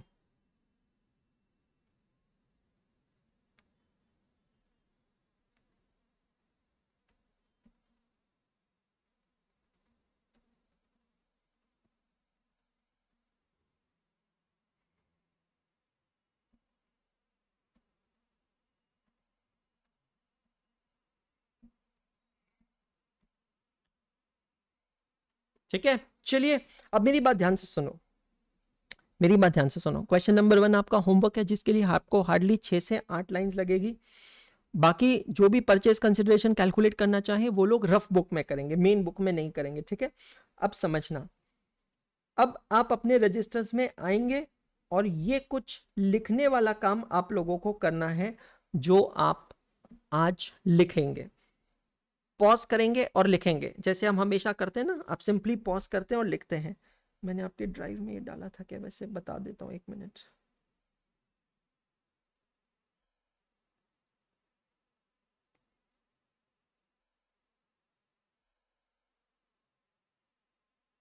मैं आपको मार्क करके दे रहा हूं जो जो आपको आज लिखना है, ठीक है। पहली चीज जो आपको लिखनी है, फर्स्ट थिंग, ये वाली स्लाइड। क्वेश्चन नंबर 1 सॉल्व करने के बाद हम इस चैप्टर के अगले पार्ट में मूव ऑन करेंगे, समझ में आया। Next segment of this topic आपको स्क्रीन पे मैं दिखा रहा हूं।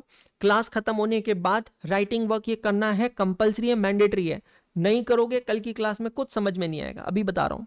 तो ये राइटिंग वर्क करना कंपलसरी है, इसी जगह पर आना है, वीडियो को पॉज करना है, लिखते जाना है। This is first thing. दूसरा, ये वाली screen, this is second thing जो आपको लिखना है। मैं आपको बता रहा हूं मार्क करके क्या क्या लिखना है। Come to this screen, pause and then write. This is third screen. Sir ये सब आपने नोट्स में क्यों नहीं दे दिया? बेटा अपने हाथ से लिखेगा ना, अपने हाथ से लिखेगा ना तो दिमाग में जाएगा, इसलिए कह रहा हूं नोट्स में देकर मतलब नहीं। समझ में आ रहा है? हाथ से लिखेगा दिमाग में जाएगा, समझना। This is the third screen which you need to write. Hindi, English, Marathi, Gujarati जो दिख रहा है सब लिख लेना। This is the fourth screen which you need to write. Fourth screen में तो बस ये 4 लाइंस ही विजिबल है, ये आपको लिखना है। और लास्ट है ये फिफ्थ स्क्रीन, डिफरेंस बिटवीन, ये आपको लिखना है। तो आज आपके पास काफी कुछ है करने के लिए, अभी फिर से बता रहा हूं, you need to do lot of things today. Homework करना है, ये राइटिंग वर्क करना है, इसको अच्छे से कंप्लीट कीजिएगा। फिर से हमारी मुलाकात होगी कल सुबह, है ना? कल सुबह। सर रेड नहीं दिखता है, आई थिंक कलर ब्लाइंडनेस का प्रॉब्लम है आपको, एक बार जाकर चेक करवा लेना अच्छे से, है ना भाई। चलिए, thank you so much, good day all of you.